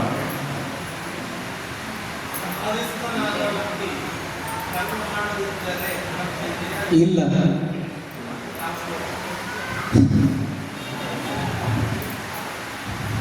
ಲೋಕೇಸ್ಮಿನ್ ವಿವಿಧ ನಿಷ್ಠಾ ಅಂತ ಹೇಳಿ. ನಿಷ್ಠಾ ಅಂತ ಬರ್ತದೆ ಮುಕ್ತಿ. ನಿಷ್ಠಾ ಅಂದ್ರೆ ಮುಕ್ತಿ ಅಂತ.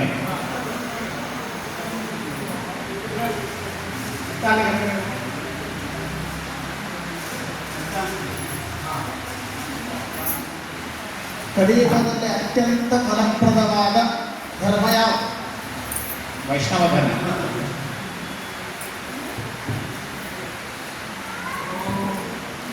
ಈ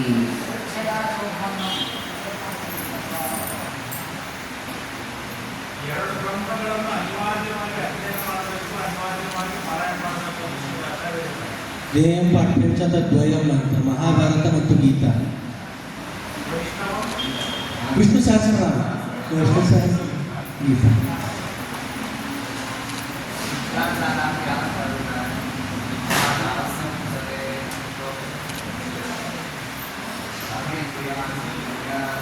ಯಾಸ್ತೆ ಸಹಸ್ರ.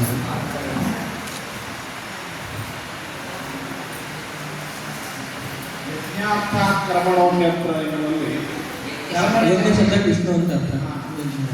ಆ ಶ್ಲೋಕದಿಂದ ಏನು ಹೇಳಿ ಕೊಟ್ಟಿದ್ದಾರೆ? ಲೋಕದಿಂದ ಏನು ಹೇಳಿ ಕೊಟ್ಟಿದ್ದಾರೆ ಪರಮಾತ್ಮ? ಯಜ್ಞ ಅಂದರೆ ವಿಷ್ಣು. ವಿಷ್ಣೋದ್ದೇಶಕ ಕರ್ಮಗಳಿಂದ ಮೋಕ್ಷ, ಬಂಧಕ ಇಲ್ಲ. ವಿಷ್ಣು ಉದ್ದೇಶ ಇದ್ದರೆ ಇದ್ರೆ ಬಂಧಕ ಅಂತ ಕರ್ಮ. ವಿಶ್ವಾರ್ಪಣ ಬುದ್ಧಿ ಇಲ್ಲದೆ ಇದ್ದರೆ ಆ ಕರ್ಮ ಬಂಧಕ ಅಬಂಧಕ ಅಲ್ಲ. ಮೂರನೇ ಅಧ್ಯಾಯದ ಆದಿಯಲ್ಲಿ ಮೊದಲಿಗೆ ವ್ಯಾಮಿಶ್ರೇಣೈವ ವಾಕ್ಯೇನ ಬುದ್ಧಿಂ ಮೋಹಯಸೀವಮೆ ತದೀಪಂ ವದ ನಿಶ್ಚಿತ್ಯ, ಅಲ್ಲಿ ತತ್ಕಿಂ ಕರ್ಮಣಿ ಘೋರೇ ಮಾಂ, ಎರಡು ತರಹದ ಪ್ರಶ್ನೆಯನ್ನ ಅರ್ಜುನ ಕೇಳ್ತಾ ಇದ್ದಾನೆ. ಆ ಎರಡು ಪ್ರಶ್ನೆಯ ಕ್ರಮ ಹೇಳ್ತಿದ್ದೇನೆ. ಮೊದಲನೇದು ಬಂಧನ ಮಾಡಿ ಕೃಷ್ಣ ಹೇಳ್ತಾ ಇದ್ದಾನೆ. ಎರಡು ರೀತಿಯಿಂದ ನೀನು ಜ್ಞಾನಯೋಗವನ್ನು ಪ್ರಶಂಸೆ ಮಾಡ್ತಾ ಇದ್ದೀವಿ, ಅಲ್ಲಲ್ಲಿ ಕರ್ಮಯೋಗವನ್ನು ಪ್ರಶಂಸೆ ಮಾಡ್ತಾ ಇದ್ದೀವಿ. ಜ್ಞಾನಯೋಗ ಶ್ರೇಷ್ಠ ಅಂತ ಹೇಳ್ತಾ ಇದ್ದೀವಿ. ಆದರೂ ನನ್ನಿಂದ ಮಾಡ್ತಾ ಇದ್ದಾರೆ. ದೂರೇಣ ಶ್ರವಣ ಕರ್ಮ ಅಂತ ಹಿಂದೆ. ಆದರೂ ನನ್ನನ್ನು ಕರ್ಮವಾದರೂ ಯಾಕೆ ತೊಡಗಿಸ್ತಾ ಇದ್ದೆ? ಇದು ಮೊದಲನೇ ಪ್ರಶ್ನೆ. ಕರ್ಮವಾದರೂ ತೊಡಗಿಸು, ಆದರೂ ಘೋರವಾದಂತಹ ರಾಗದ್ವೇಷ ವಿಪರೀತವಾದಂತಹ ಯುದ್ಧ ಕರ್ಮವನ್ನು ಯಾಕೆ ತೊಡಗಿಸ್ತಾ ಇದ್ದೆ ಅನ್ನೋದು ಎರಡನೇ ಪ್ರಶ್ನೆ. ಕರ್ತೃತ್ವ ಎಷ್ಟು ವಿಧ, ಯಾವುದು ಯಾರು? ಕರ್ತೃತ್ವವು ಎಷ್ಟು ವಿಧ? ಎರಡು ವಿಧ. ಯಾವ ಸ್ವತಂತ್ರ, ವಿಕಾರಿ. ಯಾವ ಸ್ವತಂತ್ರ ಇಲ್ಲಿ, ವಿಕಾರ ಇಲ್ಲಿ. ಸ್ವತಂತ್ರ ಪರಮಾತ್ಮ. ಹಾ, ವಿಕಾರವನ್ನು ಪ್ರಕೃತಿಗೆ ಜಗತ್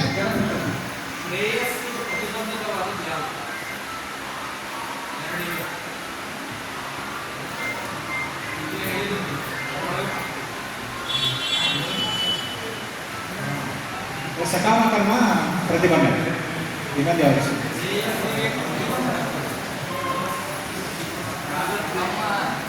ಈಗ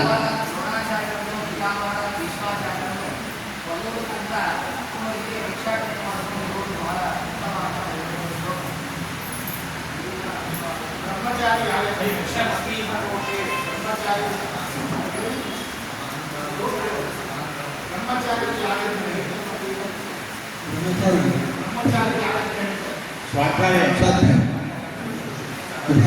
ಪರಿಚಯ ಗುರು ಚರಿತ್ರೆ. ಆವಾಗ ನೀವು ಎರಡು ರೀತಿಯಿಂದ ಪ್ರಶ್ನೆಯನ್ನು ಹೇಳಿದಿರಿ. ಈಗ ಉತ್ತರವನ್ನು ಹೇಳಬೇಕು. ಕೃಷ್ಣ ಜ್ಞಾನವನ್ನು ಸ್ತೋತ್ರ ಮಾಡಿ ಅರ್ಜುನನಿಗೆ ಕರ್ಮ ಮಾಡುವುದು ಅಂತ ಇಲ್ಲ. ಇದಕ್ಕೆ ಉತ್ತರ ಏನು? ಕೃಷ್ಣ ಹಾಗಾದ್ರೆ ತಪ್ಪು ಮಾಡಿಲ್ಲ. ಅರ್ಜುನ ಕರ್ಮಾಧಿಕಾರಿ. ಇಬ್ಬರು ಅಧಿಕಾರಿ ಬೇದಿಂದ ಇಬ್ಬರು ಇದ್ದಾರೆ. ಅಧಿಕಾರಿ ಬೇದಿಂದ ಇಬ್ಬರು ಎರಡು ಥರದ ಸಾಧಕರಿದ್ದಾರೆ. ಜ್ಞಾನ ಪ್ರಚುರರು, ಕರ್ಮ ಪ್ರಚುರರು ಅಂತ. ಅರ್ಜುನ ಕರ್ಮ ಪ್ರಚುರವಾದಂತಹ ಜ್ಞಾನಿ, ಅದಕ್ಕೆ ನೀನು ನಿನ್ನ ಅದಕ್ಕಾಗಿ ಅರ್ಜುನನಿಗೆ ಕರ್ಮ ವಿಧಿಯನ್ನು ಮಾಡ್ತಾ ಇರೋದು ಅತ್ಯಂತ ಯುಕ್ತ. ಕೃಷ್ಣ ಏನು ಗೊಂದಲ ಮಾಡ್ತಾರೆ. ತಸ್ಕಿಂ ಕರ್ಮಣಿ ಘೋರೇ ಘೋರವಾಗಿ ಯುದ್ಧದಲ್ಲಿ ಯಾಕೆ ತೊಡಗಿಸ್ತಾ ಇದೆಯಾ ಅಂತೀಯ? ಅದಕ್ಕೆ ಕೃಷ್ಣ ಹೇಳ್ತಾನ, ಸ್ವಧರ್ಮದಲ್ಲಿ ಸ್ವಲ್ಪ ನ್ಯೂನತೆ ಇದ್ರೂ ಪರವಾಗಿಲ್ಲ, ಅದನ್ನು ಆಚರಿಸಲೇಬೇಕು. ಪರಧರ್ಮ ಭಯಾವಹ ಅಂತ ಹೇಳ್ತಾನೆ. ಅದಕ್ಕೆ ನೀವು ಸ್ವಧರ್ಮೇ ಒಡೆಯರ ಜೀವರು ಎಷ್ಟು ವಿಧ ಆಗಿದ್ದಾರೆ, ಎಷ್ಟು ವಿಧ ಜೀವನಲ್ಲಿ ಯಾವ್ಯಾವ ಥರದ ಜೀವರು? 3 ವಿಧ. ಯಾರ್ಯಾರು? ಏನು ಹಂಗಂದ್ರೆ ಉತ್ತಮ, ರಾಜಸರು, ಕಾಮಸರು, ನಿಷ್ಕಾಮ ಕರ್ಮ ಮತ್ತು ನಿವೃತ್ತ ಕರ್ಮ ಇವುಗಳಿಗೆ ವ್ಯತ್ಯಾಸ ಇದೆಯೋ ಅಥವಾ ಎರಡೂ ಒಂದೇ? ಮತ್ತು ನಿವೃತ್ತ ಕರ್ಮ ಕಾಮಂ ಜ್ಞಾನಪೂರ್ವಕಂತೂ ನಿವೃತ್ತ ವಿನ ಚೋಚ್ಯತೆ. ಅಲ್ಲ, ಏನ್ ಹೇಳಿದ್ರೆ ಸ್ವಲ್ಪ ವಿವರಣೆ ಮಾಡಿ. ವ್ಯತ್ಯಾಸ ಅಲ್ಲ. ಏನೇನು ಹೆಚ್ಚಿದ್ದು ಏನು ಬಂತು?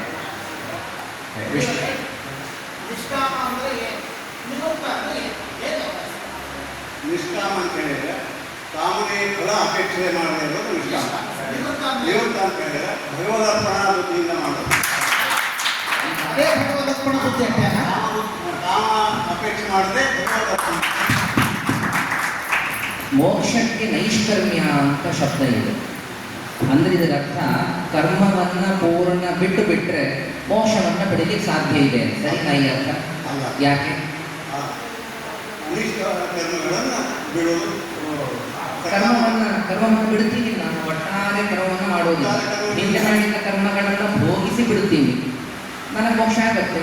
ಅಲ್ಲ, ಈಗ ಕಾಮಾಪೇಕ್ಷೆ ಇದ್ದರೆ ಬೇರೆ ಕರ್ಮ ಮಾಡಬೇಕು ಅಂತ ಕೃಷ್ಣನೇ ಹೇಳ. ಇನ್ನು ಬಿಡೋದು ಯಾವುದು ಅಂತ ಹೇಳಿದ್ರೆ ಅನಿಷ್ಟ ಕರ್ಮಗಳನ್ನು ತಗೋದು. ಅಲ್ಲ, ಹಾಗೆ ಅರ್ಥ ಯಾಕೆ ಮಾಡಬೇಕು? ಒಟ್ಟಾರೆ ಕರ್ಮಗಳನ್ನ, ಹಿಂದೆ ಮಾಡಿದ ಕರ್ಮಗಳನ್ನು ಭೋಗಿಸಿ ಮುಗಿಸ್ತೀನಿ, ಮುಂದೆ ಕರ್ಮಗಳನ್ನ ಮಾಡೋದೇ ಇಲ್ಲ, ಅದರಿಂದ ಮೋಕ್ಷ ಬರತ್ತೆ ಅನ್ನೋ ಅರ್ಥ ಮಾಡಬಹುದಲ್ಲ. ಇದರ ತಪ್ಪೇನಿದೆ? ಕರ್ಮ ವಿಧಿಯಿಂದ ಆನಂದವನ್ನು ಉಪಯೋಗ. ಆ ವಿಷಯ ಕೃಷ್ಣ ಕಾಮಕ್ಕೆ 3 ವಿಶೇಷಣಗಳನ್ನು ಕೊಟ್ಟ. ಮಹಾಶನೋ ಮಹಾತ್ಮಾತ್ಮ ವೈರಿ. ಮಹಾಶನ ಅನ್ನೋದಕ್ಕೆ ಏನದು ಕೃತ್ಯ? ಕಾಮಕ್ಕೆ ಮಹಾಶನ ಅಂತ ವಿಷಯ ಭೋಗ ನಿಲ್ಲಿಸೋದೇ ಇಲ್ಲ ಅಂತ. ವಿಷಯ ಭೋಗ ನಿಲ್ಲಿಸೋದೇ ಇಲ್ಲ, ಎಷ್ಟಿದ್ರು ಭೋಗ ಮಾಡ್ಬೇಕಂತಾನೆ ಅಪೇಕ್ಷೆ ಪಡ್ತಾನೆ ಅಂತ ಹೇಳಿ ಕಾಮ. ವೈರಿ ಅನ್ನೋದು ವಿಶೇಷಣ ಹೆಚ್ಚಾಗ್ತದೆ ಒಡೆಯವರು ಕಾಮಕ್ಕೆ. ವಿದ್ಯೇನ ಮಿಹ ವೈರಿ ಎಂಬಂತದ ವೈರಿ ಅನ್ನುವ ವಿಶೇಷಣ ಕೊಟ್ಟಿದ್ದಾನೆ. ಯಾಕೆ? ಯಾವುದಕ್ಕೆ ವೈರಿ? ಕಾಮ. ಇದು ಮೋಕ್ಷ ವೈರಿ, ಮುಕ್ತಿಗೆ ವೈರಿ. ಈ ಕೆಲವು ವೈರಿಗೆ ಅಧಿಷ್ಠಾನ ಹೇಳ್ತಾರೆ. ಏನು ಅಧಿಷ್ಠಾನಗಳು ಈ ವೈರಿಗೆ?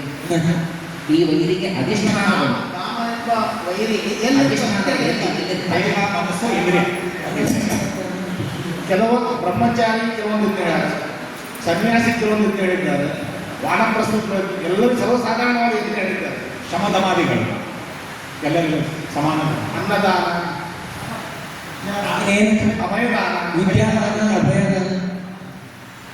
ಜೀವಂಶ್ಚತುರ್ದಶಾದೂರ್ಧ್ವಂ 14 ವರ್ಷದ ಮೇಲೆ ಆ ವಿಷಯವನ್ನು ಹೇಳಬೇಕು. 14 ವರ್ಷದ ಮೇಲೆ ಒಂದು ದಿನವಾದರೂ ಬದುಕಿದರೂ ಎಷ್ಟು ದೇಹಗಳಿಗೆ ಕಾರಣವಾಗುವಷ್ಟು ಕರ್ಮಗಳನ್ನು ಸಂಪಾದನೆ ಮಾಡ್ತಾನೆ. 10 ದೇಹಗಳಿಗೆ ಅಮೂಲ ದಶಕ. ದೇಹಿನೋಸ್ಮಿನ್ ಯಥಾ ದೇಹೆ. ಹೌದು, ಯಾವ ಪ್ರಶ್ನೆಗೆ ಉತ್ತರ ಬಂತು? ದೃಷ್ಟಾಂತ ರೂಪೇಣ ಮಾಡಿಕೊಂಡಿದ್ದಾರೆ. ಅನ್ನೋ ಶ್ಲೋಕ ದೃಷ್ಟಾಂತ ರೂಪವಾಗಿ ಕೃಷ್ಣ ಹೇಳಿ ಯಾವ ಪ್ರಶ್ನೆಗೆ ಉತ್ತರ ಬಂತು? ಯಾವ ಪ್ರಶ್ನೆ?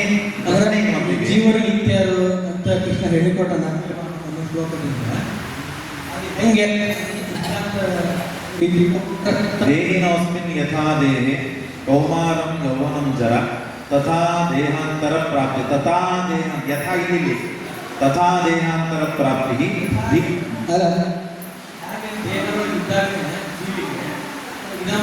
ಇದು ಶರೀರವ ಅವನ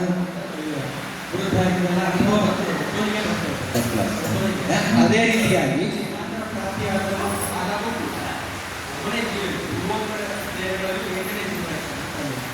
ಅಲ್ಲಿ ಪ್ರತ್ಯೇಕ ಜಾಗೃತಿಸೋ ಆಹಾರಾತ್ಯಭಿಲಾಷ ಸಂಭವ ಸಂಸ್ಕಾರೋಪೇಣ ಮುಕ್ತಾಗ್ತಾ ಅನ್ನೋದು ರೀತಿ ಮಂಜುನಾಥ, ಅದಕ್ಕೇನಾಯ್ತು? ಕೃಷ್ಣ ಆದ್ರಿಂದ ಕೃಷ್ಣ ಗೀತೆಯನ್ನು ಉಪದೇಶ ಮಾಡಿದ. ಯಾರಿಗೆ ಮಾಡಿದ? ಕೊನೆಗೆ ಬಂತು. ಕೊನೆಗೆ ಪಾಯಿಂಟ್ ಅದು. ಒಮ್ಮೆ ಅದರ ಸಿದ್ಧಿಗೆ ಕೊಡೋ ಮಂಜುನಾಥ. ಕೃಷ್ಣ ಗೀತೆಯನ್ನು ಉಪದೇಶ ಮಾಡಿದ. ಯಾರಿಗೆ? ಕೇವಲ ಅರ್ಜುನನಿಗಷ್ಟೇ ಮಾಡಿದ? ಹೇಳಿ ಅರ್ಜುನನನ್ನು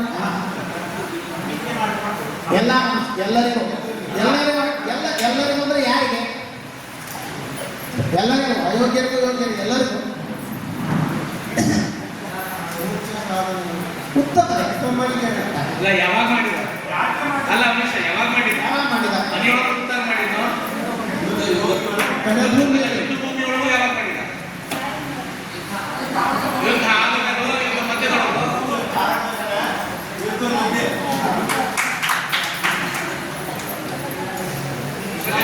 ವಿಷಯ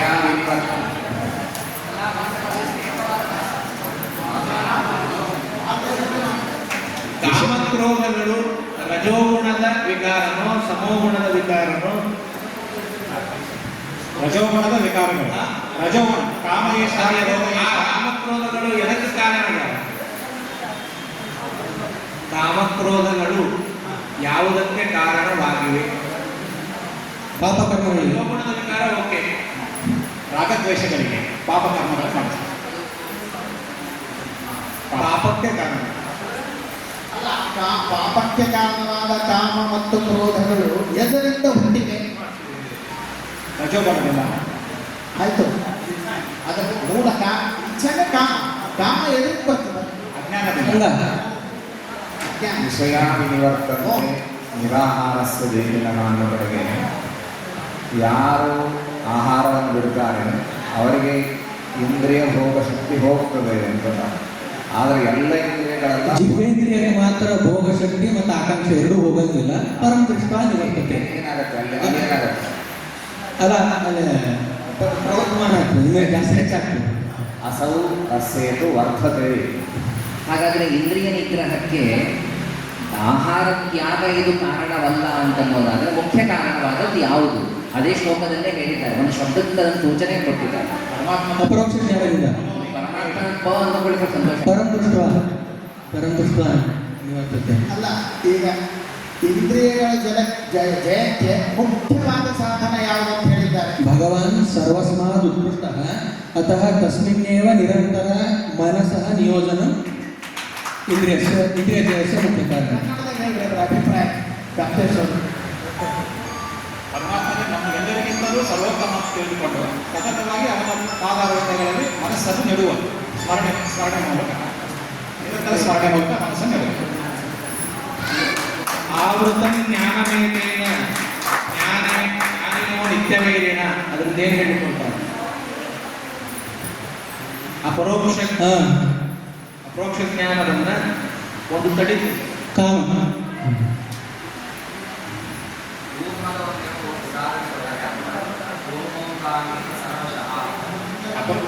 ಅಪರೋಕ್ಷ ಜ್ಞಾನಿಯು ವಿಷಯಗಳಿಂದ ತನ್ನ ಅಂಗಾಂಗಗಳ ಇಂದ್ರಿಯಗಳನ್ನು ಸರಳವಾಗಿ ಒಳಗೆ ಹೇಳ್ಕೊಳ್ತಾನೆ ಅಂತ ಹೇಳಿ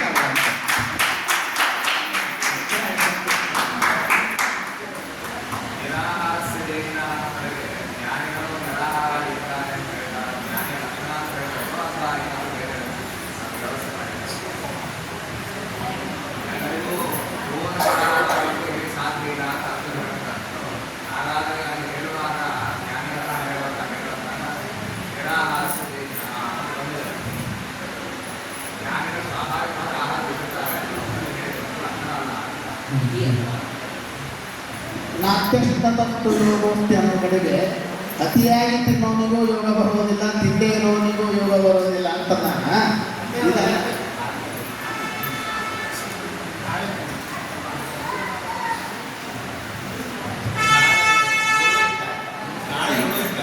ಧೂಮೇ ವನ್ಮಿ ಯಥಾದರ್ಶೋ ಮಲೇನ ಚ. ಅಲ್ಲಿ ಮೂರು ದೃಷ್ಟಾಂತಗಳನ್ನ ಅಲ್ಲಿ ಕೊಟ್ಟಿದ್ದಾರೆ. ಅವು ಮೂರನ್ನ ಹೇಳಿ.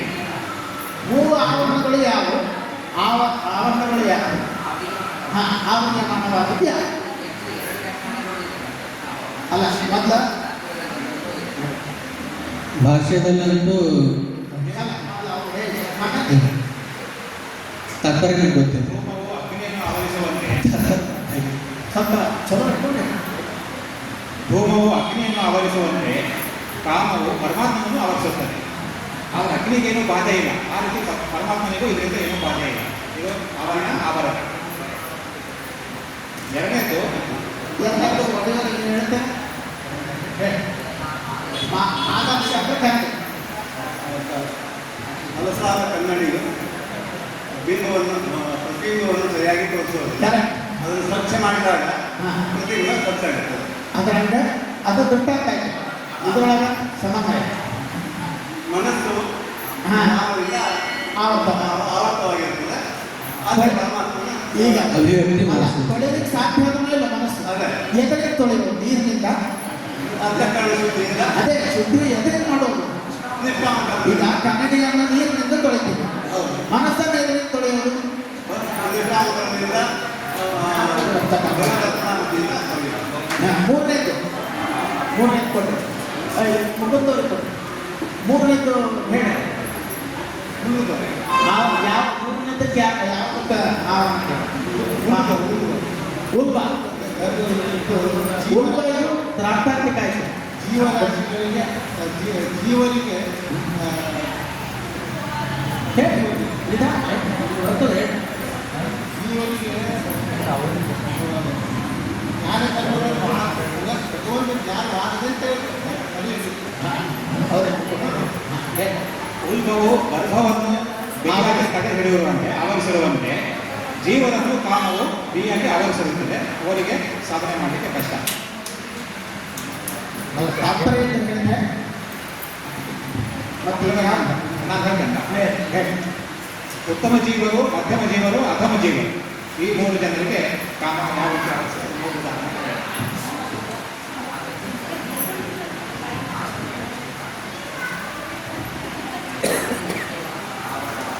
ಉತ್ತಮರಿಗೆ ಧೂಮವು ಅಗ್ನಿಯನ್ನು ಆವರಿಸುವಂತೆ ಸ್ವಲ್ಪ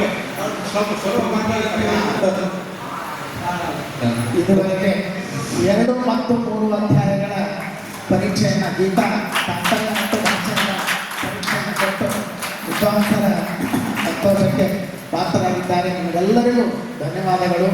ಜೊತೆಗೆ ಇದೇ ರೀತಿಯಾಗಿ ಇನ್ನೂ ಮಧ್ವಶಾಸ್ತ್ರದಲ್ಲಿ ವಿಶೇಷ ಕೃಷಿಯನ್ನು ಮಾಡಿ ಶ್ರೀಮದಾಚಾರ್ಯರ ಅನುಗ್ರಹಕ್ಕೆ ನೀವು ಎಲ್ಲರೂ ಸೇರಿ ಪಾತ್ರರಾಗೋಣ ಅಂತ ಹೇಳಿ ಅಗತ್ಯ ಆಶೀರ್ವಾದ ಮಾಡಬೇಕು. ಅನುಗ್ರಹ ಮಾಡಿ ಅಂತ ನಿಮ್ಮ ಪರವಾಗಿಯೂ ನನ್ನ ಪರವಾಗಿಯೂ ಎಲ್ಲ ವಿದ್ವಾಂಸರಿಗೆ ಸಾಷ್ಟಾಂಗ ಪ್ರಣಾಮ ಪೂರ್ವಕವಾಗಿ ವಿನಂತಿ ಮಾಡ್ತೇನೆ. ಇನ್ನು ಮುಂದೆ ಒಬ್ಬರು ಶಿಷ್ಯರು ಅನುವಾದವನ್ನು ಮಾಡ್ತಾರೆ. 10 ನಿಮಿಷ. ಯಾರು ಮಾಡ್ತೀರಿ ಗೊತ್ತಾ? ಅನುವಾದ ಸರಿ. ವಾಮನಾಚಾರ್ಯ ಒಡೆಯವರು ನೀವು ಏನು ಯಾವ ವಿಷಯವನ್ನು ಮಾಡ್ತಾ ಇದ್ದೀರಿ? ಜ್ಞಾನ ತ್ರೈವಿಧ್ಯದ ಅನುವಾದವನ್ನು ವಾಮನಾಚಾರ್ಯ ಒಡೆಯವರು ಮಾಡ್ತಾರೆ. ಮೊದಲಿಗೆ ಶ್ಲೋಕ ಅಂದರೆ ಮತ್ತು ಶ್ರೀ ಗುರುಭ್ಯೋ ನಮಃ. ಶ್ರೀ ಗುರುಭ್ಯೋ ನಮಃ. ಶ್ರೀ ಪರಮ ಗುರುಭ್ಯೋ ನಮಃ. ಶ್ರೀಮದ್ ಆನಂದ ತೀರ್ಥ ವರದಾಚಾರ್ಯ ಗುರುಭ್ಯೋ ನಮಃ.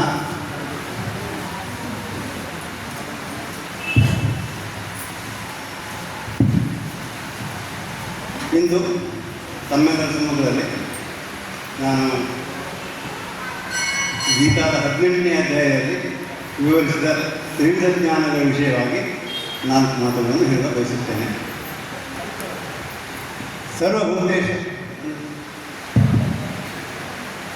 ಸರ್ವಭೂತೇಷು ಏನೈಕಂ ಭಾವಮಯಮೀಕ್ಷಿತ ಅವಿಭಕ್ತಂ ವಿಭಕ್ತೇಷು ತಜ್ಞಾನಂ ನಿಧಿಸಾಧಕಂ ಪೃಥಕ್ವೇನ ಯಜ್ಞಾನಂ ನಾನಾಭಾವ ಪೃಥಗ್ವಿಧಾನ್ ವೇದಿ ಸರ್ವೇಷು ಭೂತೇಷು ತಜ್ಞಾನಂ ವಿದ್ಧಿರಾಜಸಂ.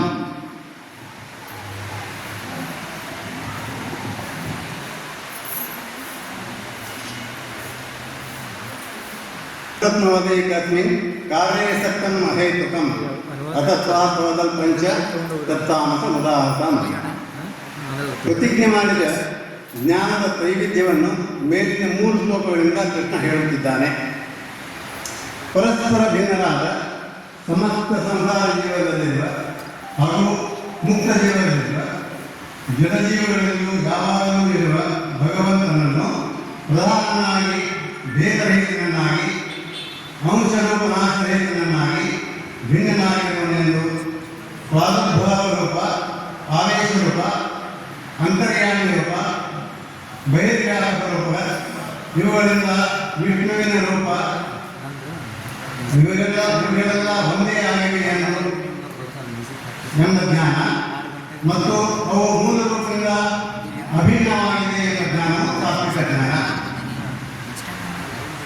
ನಸ್ತಾಂತರಾಗಿ ಪರಸ್ಯ ಉಭಯಂ ಲಿಂಗಂ ಸರ್ವತ್ರೈ ಎಂಬ ಸೂತ್ರದಲ್ಲಿ ಹೇಳಿದಂತೆ ಎಲ್ಲೆಡೆ ನಿರ್ದುಷ್ಟನಾಗಿ ಅನಂತ ಗುಣಪರಿಪೂರ್ಣನಾಗಿ ಒಬ್ಬನಾಗಿ ಸ್ವಯಂ ಹಾನಿಯಿಲ್ಲದವನಾಗಿರುವ ಅಧಿಷ್ಠಾನ ಹಾನಿಯಿಂದಲೂ ಕೂಡ ಹಾನಿಯಿಲ್ಲದಾಗಿರುವ ಯಾವ ಜ್ಞಾನದಿಂದ ವಿಷಯೀಕರಿಸುವನೋ ಆ ಜ್ಞಾನ ಸಾತ್ವಿಕ ಜ್ಞಾನ ಎಂದು ತಿಳಿಯಬೇಕು.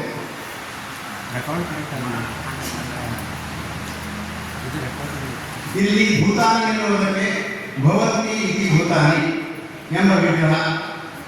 ಭೂತಾನಿ ಎಂದರೆ ಜೀವ ಮತ್ತು ಜಡ ಎರಡು. ಸರ್ವಭೂತೇಷು ಭಾವಂ ಜೀವ ಜಡಗಳಲ್ಲಿರುವ ಎಂದು ಸಪ್ತಮಿ ವಿಭಕ್ತಿಯನ್ನು ಪ್ರಯೋಗಿಸಿದ್ದರಿಂದ ಭಗವಂತ ಜೀವನಿಗೆ ಆಧಾರವಾಗಿದ್ದಾನೆ. ಇದು ವಿಶೇಷ ಜ್ಞಾನ.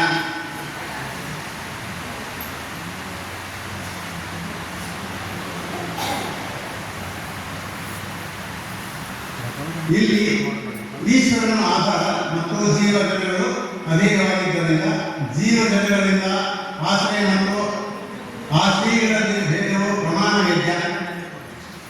ಆದ್ದರಿಂದ ಈಶ್ವರನು ಭಿನ್ನ ಎಂದು ತಿಳಿಯುತ್ತದೆ. ಇನ್ನು ರಾಜಸ ಜ್ಞಾನ ಎಲ್ಲ ಜಗಜೀವನ ವಿಷಯದಲ್ಲಿ ಅವು ಪರಸ್ಪರ ಭಿನ್ನವಾಗಿ ತಾರತಮ್ಯ ತಿಳಿಗಳೆಂದು ಯಥಾರ್ಥವಾಗಿ ತಿಳಿದು ಭಗವಂತನ ವಿಷಯದ ಸ್ವರೂಪ ವಿಷಯದಲ್ಲಿ ಜ್ಞಾನವಿಲ್ಲದಿರುವಿಕೆ ಅಥವಾ ಸಂದಿಗ್ಧವಾದ ಜ್ಞಾನ ಇರುವುದು ರಾಜಸ ಜ್ಞಾನ. ಇಲ್ಲಿ ಒಂದು ಸಂದೇಹ ಬರುವುದು ಏನೆಂದರೆ ಈಶ್ವರ ಭಿನ್ನವಾದ ಜಡಜೀವನ ವಿಷಯದಲ್ಲಿ ಅವು ಪರಸ್ಪರ ಭಿನ್ನ, ಜೀವ ಭಿನ್ನ, ಜೀವ ಜಡ ಭಿನ್ನ, ಜಡ ಭಿನ್ನ ಎಂದು ತಾರತಮ್ಯವಾಗಿ ಯಥಾರ್ಥವಾಗಿ ತಿಳಿಯುವುದು ಸಾತ್ವಿಕ ಜ್ಞಾನದ ಲಕ್ಷಣ ಆಗಿದೆ. ಹಾಗಿದ್ದರೆ ಇದು ರಾಜಜ್ಞಾನ ಹೇಗಾಗುವುದು? ಇದಕ್ಕೆ ಸಮಾಧಾನವೆಂದರೆ ಕೇವಲ ಈಶ್ವರ ಭಿನ್ನವಾದ ಜಡಜೀವ ಮತ್ತು ಜಗತ್ತಿನ ವಿಷಯದಲ್ಲಿ ಜ್ಞಾನವು ಸಾತ್ವಿಕವೇ ಆಗಿದೆ. ಆದರೆ ಈಶ್ವರನ ಸ್ವರೂಪದ ವಿಷಯದಲ್ಲಿ ಜ್ಞಾನವಿಲ್ಲದಿರುವುದು, ಸಂದಿಗ್ಧವಾದ ಜ್ಞಾನದಿಂದ ತಿಳಿದಿರುವುದು, ಆ ಜ್ಞಾನವು ರಾಜಜ್ಞಾನವಾಗಿಯೇ ಪರಿವರ್ತನವಾಗುತ್ತದೆ. ಇನ್ನು ತಾಮಸ ಜ್ಞಾನ ಜೀವನ ವಿಷಯದಲ್ಲಿ ಅವನು ಬ್ರಹ್ಮ ಸ್ವರೂಪನೆಂದು ಗ್ರಹಿಸುವ ಜ್ಞಾನ, ಅವನೇ ಈ ಸಮಸ್ತ ಜಗತ್ತನ್ನು ಗ್ರಹಿಸುವ ಜ್ಞಾನ, ಒಬ್ಬ ಜೀವನ ವಿಷಯದಲ್ಲಿ ಅವನೇ ಈ ಎಲ್ಲ ಜಗತ್ತನ್ನು ಭ್ರಾಂತಿಯಿಂದ ಕಲ್ಪಿಸಿಕೊಂಡಿದ್ದಾನೆ ಎಂದು ಗ್ರಹಿಸುವ ಜ್ಞಾನ, ಯುಕ್ತಿಯುಕ್ತವಾಗಿರುವ ಜ್ಞಾನ, ಅವಾಸ್ತವವಾದ ಸರಸವಿಲಕ್ಷಣಾದಿ ಕಲ್ಪನೆಗಳಿಂದ ಕೂಡಿದ ಜ್ಞಾನ,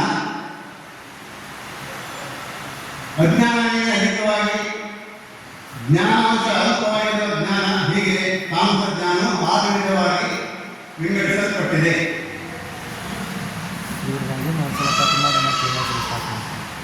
ಸಂಸಾರಿಗಳ ಜೀವನನ್ನು ವಿಷ್ಣು ಮುಕ್ತಗೊಳಿಸುತ್ತಾನೆ. ಅದಕ್ಕೆ ಜೀವನನ್ನು ಕಾರ್ಯ ಎಂದು ಕರೆದಿದ್ದಾರೆ. ಕೃಷ್ಣ ಶಬ್ದಕ್ಕೆ ಬ್ರಹ್ಮನನ್ನು, ಜೀವನನ್ನು, ಜಗತ್ತನ್ನು ಹೇಳಿದೆ. ಹೀಗಾಗಿ ಶ್ಲೋಕದ ಅರ್ಥವನ್ನು ಕೆಳಗಿನಂತೆ ಮಾಡಬಹುದು. ಏಕಸ್ಮಿನ್ ಕಾಲೇ ಸಂಸಾರಿ ಜೀವನದಲ್ಲಿ ಕೃಷ್ಣ ಮತ್ತು ಬ್ರಹ್ಮನಂತೆ ಯಾವ ಜ್ಞಾನವು ಸತ್ತಂ ತೊಡಗಿದೆಯೋ, ವಿಷಯೀಕರಿಸುವುದು ಅಂದರೆ ಬ್ರಹ್ಮ ಹೇಗೆ ತನ್ನನ್ನು ಬ್ರಹ್ಮನೆಂದು ವಿಷಯೀಕರಿಸುವನು, ಹಾಗೆ ಜೀವನನ್ನು ಬ್ರಹ್ಮ ಎಂದು ಯಾವ ಜ್ಞಾನ ವಿಷಯೀಕರಿಸುವುದು ಎಂದರ್ಥ. ಜೀವನ ವಿಷಯದಲ್ಲಿ ಬ್ರಹ್ಮವೆಂದವನ್ನು ವಿಷಯೀಕರಿಸುವ ಜ್ಞಾನ ಯಾವುದು? ಅದು ತಾಮಸ ಜ್ಞಾನ. ಏಕಸ್ಮಿನ್ ಕಾಲೇ ಜೀವನದಲ್ಲಿ ಕೃಷ್ಣ ಮತ್ತು ಜಗತ್ತಿನಂತೆ ಯಾವ ಜ್ಞಾನವು ಸತ್ತನ್ನು ತೊಡಗಿದೆಯೋ, ಅಂದರೆ ಪ್ರಪಂಚವನ್ನು ಇದು ಪ್ರಪಂಚ ಎಂದು ವಿಷಯೀಕರಿಸುವುದು. ಅದರಂತೆ ಜೀವನನ್ನು ಯಾವ ಜ್ಞಾನ ಜಗತ್ ರೂಪ ಎಂದು ವಿಷಯೀಕರಿಸುವುದು ಆ ಜ್ಞಾನ ತಾಮಸ ಜ್ಞಾನ. ಏಕಸ್ಮಿನ್ ಕಾಲೇ ಒಬ್ಬ ಜೀವನದಲ್ಲಿ ಕೃಷ್ಣ ಮತ ಜಗತ್ತಿನಂತೆ ಯಜ್ಞಾನ ಯಾವ ಜ್ಞಾನವು ಸತ್ತನ್ನು ತೊಳೆದಿದೆಯೋ, ಅಂದರೆ ಒಬ್ಬನೇ ಜೀವನವನ್ನು ಸಮಸ್ತ ಜಗದ್ರೂಪ ಎಂದು ಯಾವುದು ವಿಷಯೀಕರಿಸುವುದು, ಅಂದರೆ ಏಕ ಜೀವನಿಂದ ಕಲ್ಪಿತವಾದದ್ದು ಜಗತ್ತು ಎಂಬ ಜ್ಞಾನ, ಅದು ತಾಮಸ ಜ್ಞಾನ. ಹೀಗೆ 3 ವಿಧವಾಗಿ ಅರ್ಥ ಮಾಡಲಾಗಿದೆ. ಅನುವಾದ: ಯಾವ ಜ್ಞಾನವು ಅಹೈತುಕಂ ಯುಕ್ತಿಗತೋ ಅತತ್ವಾತ್ಮಕ ಅಸತ್ಯವನ್ನು ವಿಷಯೀಕರಿಸುವುದು, ಅಂದರೆ ಇಲ್ಲದ ವಿಲಕ್ಷಣತ್ವಾದಿ ಧರ್ಮಗಳ ಕಲ್ಪನೆಯಿಂದ ಕೂಡಿದ್ದು, ಅಲ್ಲದೆ ಅಲ್ಪ ಯಥಾರ್ಥ ಜ್ಞಾನದಿಂದ ಕೂಡಿದ್ದು ಅಜ್ಞಾನಕ್ಕೆ ಸದಸ್ಯವು, ಅದು ತಾಮಸ ಜ್ಞಾನ.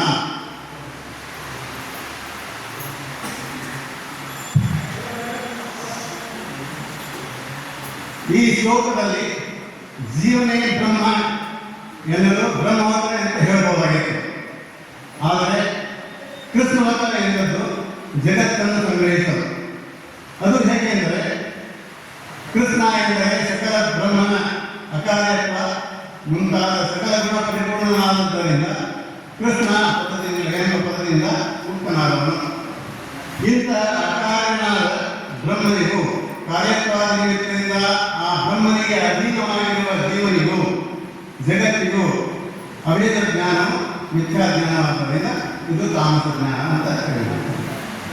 ಕಾಲೇ ಎಂದರೆ ಹೇಳಬೇಕಾದಾಗ ಏಕಸ್ಮಿನ್ ಕಾಲೇ ಎಂದದ್ದು ಏಕಜೀವ ಮತವನ್ನು ಸಂಗ್ರಹಿಸಲು ಈ ಶ್ಲೋಕದಲ್ಲಿ ನಿಜವಾಗಿ ಏಕಸ್ಮಿನ್ ಕಾಲೇ ಒಬ್ಬ ಕಾರ್ಯವೆನಿಸಿದ ಜೀವನದಲ್ಲಿ ಕೃಷ್ಣಮತ ಅಕಾರ್ಯತ್ವಾದಿ ಗುಣ ಪರಿಪೂರ್ಣ ಬ್ರಹ್ಮನಂತೆ ಮತ್ತು ಜಗತ್ತಿನಂತೆ ಯಾವ ಜ್ಞಾನ ತೊಡಗಿದೆಯೋ ಎನ್ನುವುದಕ್ಕೆ ಒಬ್ಬ ವಿಷಯೀಕರಿಸಿ ಜೀವನನ್ನು ಬ್ರಹ್ಮಾತ್ಮಕ ಎಂದು ಜಗದಾತ್ಮಕನು ಎಂದು ವಿಷಯೀಕರಿಸುವ ಯಾವ ಜ್ಞಾನವು ಎಂದರ್ಥ.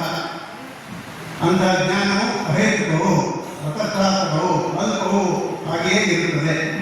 ಆದ್ದರಿಂದ ಈ ಶ್ಲೋಕದಲ್ಲಿ ಅಹೇತುಕಂ ಅತತ್ವಾತ್ಮಕಂ ಮತ್ತು ಅಲ್ಪಂ ಎನ್ನುವುದು ಪುನರುಕ್ತಿ ಆಗಬಹುದು ಎಂಬ ಸಂಶಯ ಬರುತ್ತದೆ. ಇಲ್ಲಿ ಅಹೇತುಕ, ಅತತ್ವಾತ್ಮಕ ಮತ್ತು ಅಲ್ಪ ಈ 3 ಜ್ಞಾನಗಳು ಪ್ರತ್ಯೇಕವಾಗಿ ಒಂದೊಂದು ತಾಮಸವೆಂದೇ ಈ ಶ್ಲೋಕದ ಪೂರ್ವಾರ್ಧದಲ್ಲಿ ಹೇಳಲಾಗಿದೆ. ಮಿಥ್ಯಾಜ್ಞಾನವೆಂಬ ಈ 3 ವಿಷಯಗಳ ಇದ್ದಾಗ ಅದನ್ನು ಅಧಿತಾಮಸ ಎಂದು ಹೇಳಿ ಪುನರುಕ್ತಿ ದೋಷ ನಿವಾರಣೆ ಮಾಡಬಹುದು. ಅಥವಾ ಇನ್ನೊಂದು ರೀತಿಯಲ್ಲಿಯೂ ಪುನರುಕ್ತಿ ನಿವಾರಣೆ ಮಾಡಬಹುದು. ಅಹೈತುಕಂ, ಅತತ್ವಾತ್ಮಕಂ, ಅಲ್ಪಂ ಇವು ಒಂದೇ ವ್ಯವಸ್ಥೆಯ ಪದವಾದ್ದರಿಂದ ಅವುಗಳಿಗೆ ವಿಶೇಷ ಭಾವವನ್ನು ಇಟ್ಟುಕೊಂಡು ಹೀಗೆ ಅರ್ಥ ಮಾಡಬಹುದು. ಕಾಲೇ ಜೀವನದಲ್ಲಿ ಕೃಷ್ಣಮತ ಜಗತ್ತಿನಂತೆ ಯಾವ ಜ್ಞಾನ ತೊಡಗಿದೆಯೋ, ಏಕಸ್ಮಿನ್ ಕಾಲೇ ಒಬ್ಬ ಜೀವನದಲ್ಲಿ ಕೃಷ್ಣಮತ ಜಗತ್ತಿನಂತೆ ಯಾವ ಜ್ಞಾನ ತೊಡಗಿದೆಯೋ, ಜೀವನದಲ್ಲಿ ಕೃಷ್ಣಮತ ಬ್ರಹ್ಮನಂತೆ ಯಾವ ಜ್ಞಾನ ತೊಡಗಿದೆಯೋ, ಯಾವುದು ಅಹೈತುಕವೋ, ಯಾವುದು ಅತತ್ವಾತ್ಮಕ, ಯಾವುದು ಕಲ್ಪನೆಯಿಂದ ಕೂಡಿದ್ದು ಮತ್ತು ಅಲ್ಪವೂ ಆಗಿದೆಯೋ ಆ ಎಲ್ಲ ಜ್ಞಾನ ವಿವಿಧ ಜ್ಞಾನಗಳನ್ನು ಪ್ರತ್ಯೇಕವಾಗಿ ತಾಮಸ ಜ್ಞಾನಗಳು ಎಂದು ಅನ್ವಯ ಮಾಡುವುದರಿಂದ ಪುನರುಕ್ತಿಗೆ ಅವಕಾಶ ಇಲ್ಲ. ವಿವರಣೆ: ಜೀವನೇ ಬ್ರಹ್ಮ, ಜೀವನೇ ಜಗತ್ತು, ಜೀವಜ್ಞಾನ ಕಲ್ಪಿತವಾಗಿದೆ. ಜಗತ್ತು ಈ 3 ಅರ್ಥಗಳನ್ನು ಏಕಸ್ಮಿನ್ ಕಾಲೇ ಕೃಷ್ಣಮತ ಎಂಬ ಭಾವ ಹೇಳುತ್ತದೆ.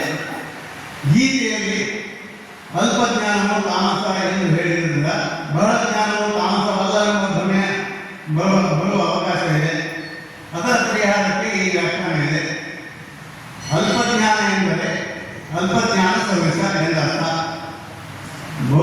ಬಹಳ ಜ್ಞಾನವು ಕೂಡ ಅಲ್ಪಜ್ಞಾನ ಸದೃಶವಾಗಿ ಅಲ್ಪ ಎನ್ನಿಸಬಹುದು. ಸಾದೃಶ್ಯ ಹೇಳಲು ಸಾಧಾರಣ ಧರ್ಮ ಯಾವುದು ಎಂದರೆ ಬ್ರಹ್ಮಜ್ಞಾನ ಉತ್ಪತ್ತಿ ಸ್ವಲ್ಪ ಜ್ಞಾನ ಇರುವವರೆಗೆ ಜ್ಞಾನಕ್ಕಿಂತ ಹೆಚ್ಚು ಅಜ್ಞಾನವಿದ್ದರೆ ಅದು ಬಹುಜ್ಞಾನಯುಕ್ತ ಎಂಬ ಸಾದೃಶ್ಯ ಪ್ರಾಪ್ತವಾಗುತ್ತದೆ. ಜೀವನನ್ನು ಬ್ರಹ್ಮನೆಂದು ತಿಳಿಯುವ ಜ್ಞಾನ ತಾಮಸ. ಅದು ಹೇಗೆಂದರೆ ಕಾರಣನಾದ ಜೀವನನ್ನು ಅಕಾಯತ್ವಾದಿ ಗುಣ ಪರಿಪೂರ್ಣನಾದ ಬ್ರಹ್ಮನೆಂದು ತಿಳಿಯುವ ಜ್ಞಾನ ತಾಮಸ ಎಂದಾಗ ವಿರುದ್ಧ ಧರ್ಮ ಇರುವವರಿಗೆ ಅವೇದ ಹೇಳುವುದರಿಂದ ಇದು ತಾಮಸ. ಇದೇ ಕಾರಣಕ್ಕೆ ಜೀವೇ ಬ್ರಹ್ಮವಂತ ಎನ್ನದೆ ಕಾರ್ಯಕೃಷ್ಣವತ ಎಂದು ಹೇಳಲಾಗಿದೆ.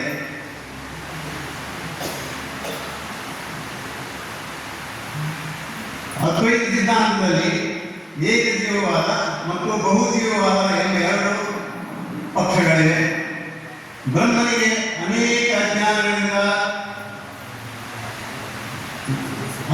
ಸಂಬಂಧದಿಂದ ಅನೇಕ ಜೀವರು ಆಗಿದ್ದಾರೆ ಎನ್ನುವುದು ಬಹುಜೀವವಾದ.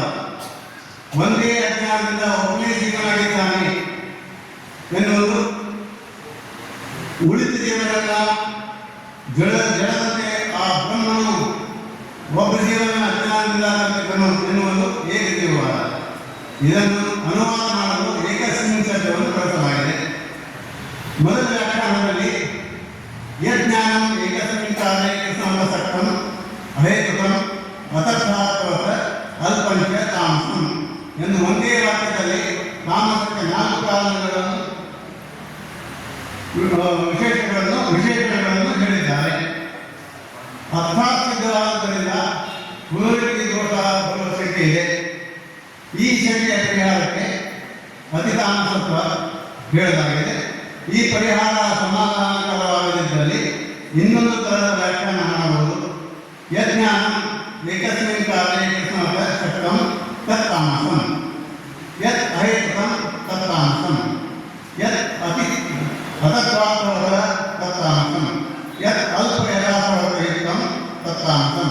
ಹೀಗೆ 4 ಬೇರೆ ಬೇರೆ ವ್ಯಾಖ್ಯಾನ ಮಾಡಿದಾಗ ಯಾವ ಪುನರುಕ್ತಿಗೂ ಅವಕಾಶ ಇಲ್ಲ. ಹೀಗೆ ಮೇಲಿನ 3 ಶ್ಲೋಕಗಳಿಂದ ವಿವಿಧ ಜ್ಞಾನಗಳ ನಿರೂಪಣೆ ಮಾಡಲು ಪ್ರಯತ್ನಿಸಿದ್ದೇನೆ. ಇದರಿಂದ ಬರಬೇಕಾದಂಥ ಅಲ್ಪವಾದ ಪುಣ್ಯ ಏನಾದರೂ ಇದ್ದರೆ ಅದು ಕೇವಲ ನಮ್ಮ ಗುರುಗಳ ತಪಸ್ಸಿನ ಫಲವಾಗಿ ನಮ್ಮಂತಹ ಅಜ್ಞಾನಿಗಳನ್ನು ಕಟ್ಟಲು ಈ ಸಭೆಯಲ್ಲಿ ನಾನು ಮಾತಾಡಲಿಕ್ಕೆ ಗೌರವವನ್ನು ಮಾಡಿದ್ದಕ್ಕೆ ಅವರಿಗೆ ಕೃತಜ್ಞತೆಯನ್ನು ಸಲ್ಲಿಸುತ್ತೇನೆ. ಎಲ್ಲ ಫೋಟೋಗಳು ನನ್ನ ಅಭಿನಂದನೆಯನ್ನು ಸಲ್ಲಿಸುತ್ತೇನೆ. ಮುಖ್ಯವಾಗಿ ವಾಮನಾಚಾರ್ಯರು ನಮ್ಮ ಶಿಷ್ಯರ ಸಮೂಹದ ಕ್ಯಾಪ್ಟನ್ ಇದ್ದಂಗೆ. ಎಷ್ಟರ ಮಟ್ಟಿಗೆ ಅಂದರೆ 6 ಪಾಠಕ್ಕೆ ಬನ್ನಿ ಅಂತಂದ್ರೆ 6 ಪಾಠಕ್ಕೆ ನಡೆಯುತ್ತೆ.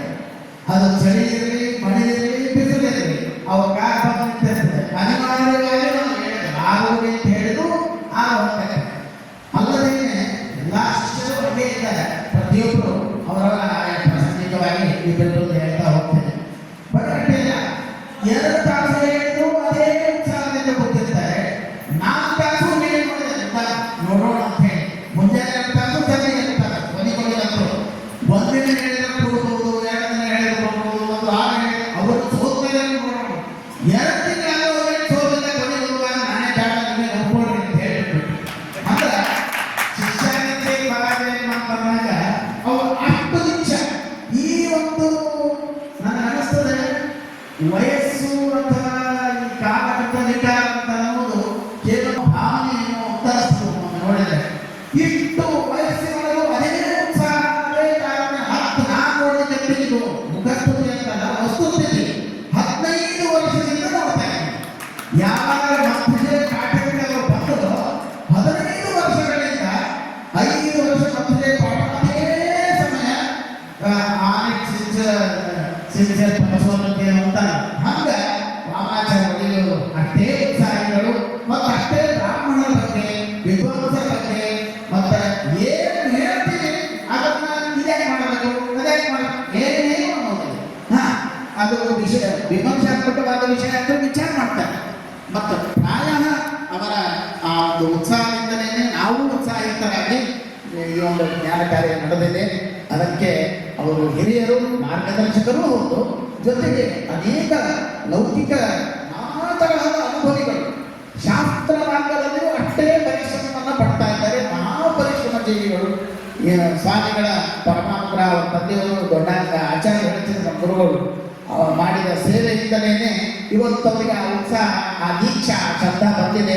ಇನ್ನೂ ಹೆಚ್ಚು ಎಲ್ಲ ವಿದ್ವಾಂಸರನ್ನು ನಾನು ಒಂದೇ ಮಾತ್ರದಲ್ಲಿ ಪ್ರಾರ್ಥನೆ ಮಾಡ್ತೇನೆ, ಇದೇ ಉತ್ಸಾಹ ಇನ್ನೂ 15 ವರ್ಷ ಕನಿಷ್ಠ, ಇನ್ನೂ 15 ವರ್ಷದವರೆಗೆ ಮುಂದೆ ಸ್ವಾಮಿಗಳು ನಾಳೆ ಸುಧಾ ಮತ್ತು ಸೂತ್ರ ಭಾಷೆ ಶುರು ಮಾಡ್ತಾ ಇದ್ದಾರೆ. ಅದು ನಿರಾತಂಕವಾಗಿ ಅದೇ ಉತ್ಸಾಹದಿಂದ 15 ವರ್ಷಗಳವರೆಗೆ ಅವರು ನಿಂತು ತಯಾರು ಮಾಡಿ ಈ ವಿದ್ವತ್ ಮಂಡಲದಲ್ಲಿ ಪ್ರಶ್ನೋತ್ತರಗಳ ರೂಪದಿಂದ ಪರೀಕ್ಷೆಯನ್ನು ಕೊಡುವ ಹಾಗೆ ಇಲ್ಲಿ ನೆರವಂತಹ ಭಗವದ್ ಅಧಿಷ್ಠಾನ ಕೊಡ್ತಾರ ವಿದ್ವಾಂಸರು ಅನುಗ್ರಹ ಮಾಡಬೇಕು ಅಂತ ಕೇಳ್ತಾ ಇವತ್ತಿನ ಪ್ರಶ್ನೋತ್ತರ ಕಾರ್ಯಕ್ರಮ ಇಲ್ಲಿಗೆ ಮುಕ್ತಾಯವಾಗ್ತದೆ.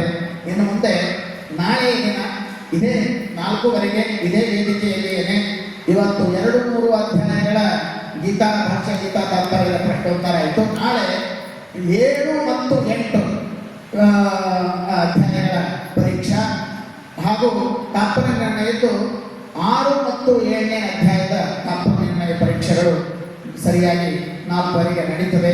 ಇವತ್ತು ಕೆಲವು ಅನಾನುಕೂಲತೆಯಿಂದಾಗಿ ಅನೇಕ ವಿದ್ವಾಂಸರು ಬಂದಿಲ್ಲ. ನಾಳೆ ಇದಕ್ಕಿಂತಲೂ ಕೋಲನ್ನು ಹೆಚ್ಚಾಗ್ತದೆ. ಅವಶ್ಯವಾಗಿ ಎಲ್ಲರೂ ಶಿಷ್ಯರು ಸಕಾಲಕ್ಕೆ ಬಂದು ಈ ಕಾರ್ಯಕ್ರಮವನ್ನು ನಡೆಸಿಕೊಡಬೇಕು. ಜೊತೆಗೆ ಈ ಒಂದು ಕಾರ್ಯಕ್ರಮದಲ್ಲಿ ಭಾಗವಹಿಸಿದ ಎಲ್ಲ ಶ್ರೋತೃ ವೃಂದಕ್ಕೆ ಶಿಷ್ಯ ಸಮೂಹದ ಪರವಾಗಿ ಅನೇಕ ಧನ್ಯವಾದಗಳನ್ನು ಕೊಡ್ತಾ ಕೃತಜ್ಞತೆಗಳನ್ನು ಸಲ್ಲಿಸ್ತೇನೆ. ಕಾರ್ಯಕ್ರಮಕ್ಕೆ ವಿದ್ವಾಂಸರು ಬಂದು ಅತ್ಯಂತ ಉತ್ಸಾಹದಿಂದ ಪ್ರಶ್ನೆಗಳನ್ನು ಕೇಳಿ ನಿಮ್ಮೆಲ್ಲರಿಗೂ ಪ್ರೋತ್ಸಾಹಿಸಿದ್ದಕ್ಕಾಗಿ ಅವರಿಗೆ ಅನಂತ ಸಾಷ್ಟಾಂಗ ಪ್ರಣಾಮಗಳನ್ನು ಸಲ್ಲಿಸ್ತಾ ಇನ್ನು ಮುಂದೆ ಈ ಉಪನ್ಯಾಸ ಕಾರ್ಯಕ್ರಮ ಪ್ರಾರಂಭವಾಗ್ತದೆ. ಮೊದಲಿಗೆ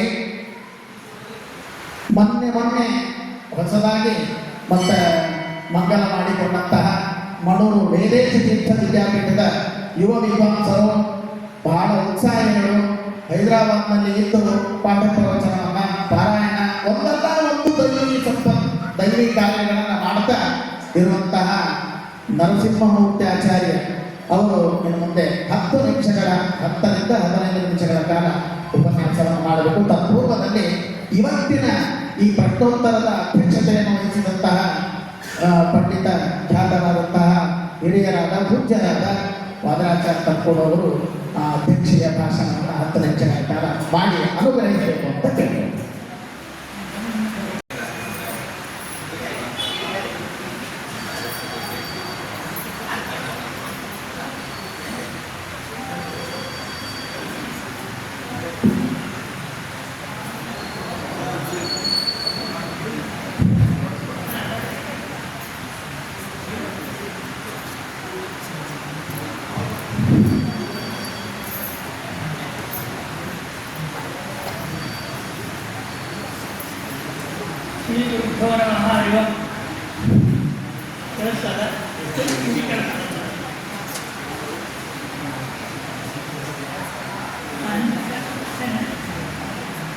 गुणजननिलयं पतिं रमायाः जगदगहनञ्च वासवीसूनुं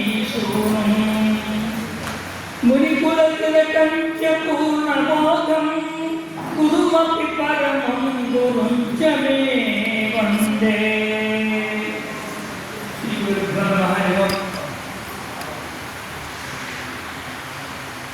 ಒಂದು ಆಶ್ಚರ್ಯ ನೋಡಿದೆ. ಪ್ರಶ್ನೆ ಕೇಳೋದು ಪುಸ್ತಕ ಇಟ್ಕೊಂಡಿದ್ರು, ಉತ್ತರ ಹೇಳೋದು ಪುಸ್ತಕ ಇಟ್ಕೊಂಡಿದ್ದಿಲ್ಲ.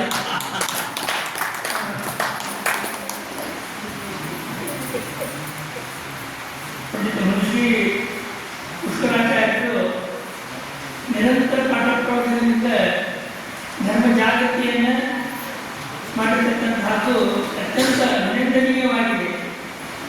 ಈ ಲಿಪಿಯಲ್ಲಿರ್ತಕ್ಕಂಥ ಎಲ್ಲ ವಿದ್ವಾಂಸರು ಕೂಡ ಭಾರಿ ವಿಶಿಷ್ಟವಾಗಿರುವುದು ಹೇಳೋರು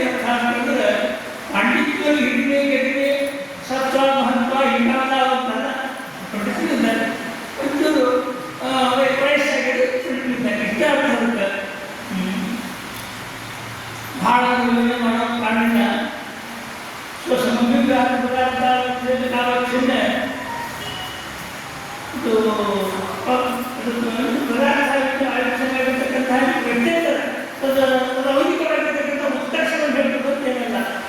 ಹಾಗೆ ಇದ್ದಾಗ ಏನು ಹೇಳಿದೆ ಎಲ್ಲ ಗೊತ್ತಾಗಬೇಕು ಕೆಲಸನೇ ಅಂದ್ರೆ ಭಾರಿ ಹೇಳಿದ್ರೆ ಎಲ್ಲ ಇದೆ. ಈ ತಾತ್ಪರ್ಯ ಅದ್ಭುತವಾಗಿರ್ತಕ್ಕಂಥ ಗ್ರಂಥ. ಆಶ್ಚರ್ಯ ಅಂತಂದರೆ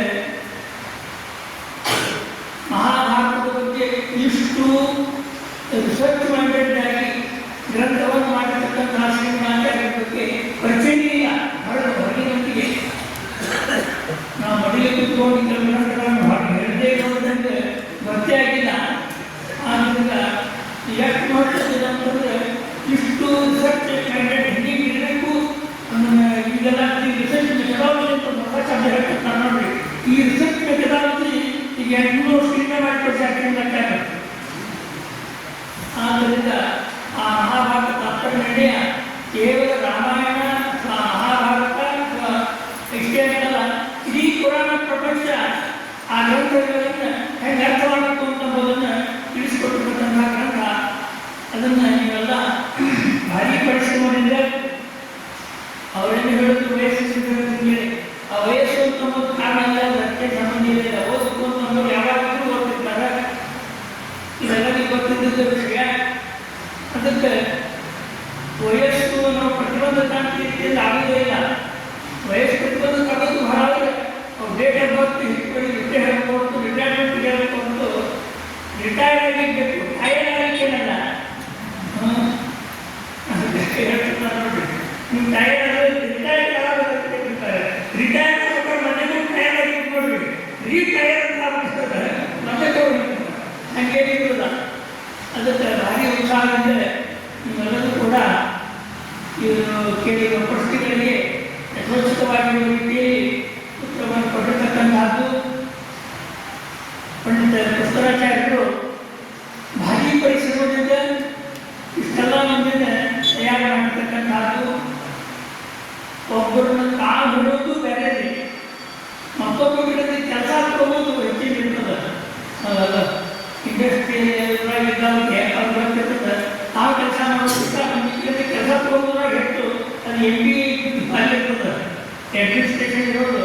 ಹಂಗೆ ಕಾಲು ಹಿಡೋದು ಬೇರೆ, ಮತ್ತೊಬ್ಬರ ಕಡೆ ಹಿಡಿಸೋದು ಅಂತ ಬಂದಿರ್ತದೆ. ಹಾಗೆ ಪರಿಶ್ರಮ ಅನ್ನೋದು ಅದು ಅನುಭವಿಕವಾಗಿರ್ತಕ್ಕಂಥ ವಿಷಯ. ಅದಕ್ಕೆ ಇವೆಲ್ಲ ಗೀತೆ ಮತ್ತು ಮಹಾಭಾರತ ತಾತ್ಪರ್ಯ ಇವುಗಳನ್ನು ಪರೀಕ್ಷೆ ಕೊಟ್ಟಿರ್ತಕ್ಕಂಥದ್ದು, ಪರಿಶ್ರಮ ಪಟ್ಟಿರ್ತಕ್ಕಂಥದ್ದು ಅತ್ಯಂತ ಅಭಿನಂದನೀಯರು ಮತ್ತು ಅಭಿನಂದನೀಯರು ಅಂತಂದರೆ ನಮ್ಮ ಹೇಳಿ ಎರಡು ಮಾತ್ರ ಮುಗಿಸ್ತಾ ಇದ್ದೇನೆ. ಮತ್ತು ಇನ್ನೂ ಮಾತಾಡೋದು ಇದ್ದಾರೆ, ಮಾತಾಡೋದಿದ್ದಾರೆ. ಅದಕ್ಕೆ ಈಗ ಅವರು ಉಪನ್ಯಾಸ ಕಾರ್ಯಕ್ರಮವನ್ನು ಕರಿತೀವಿ.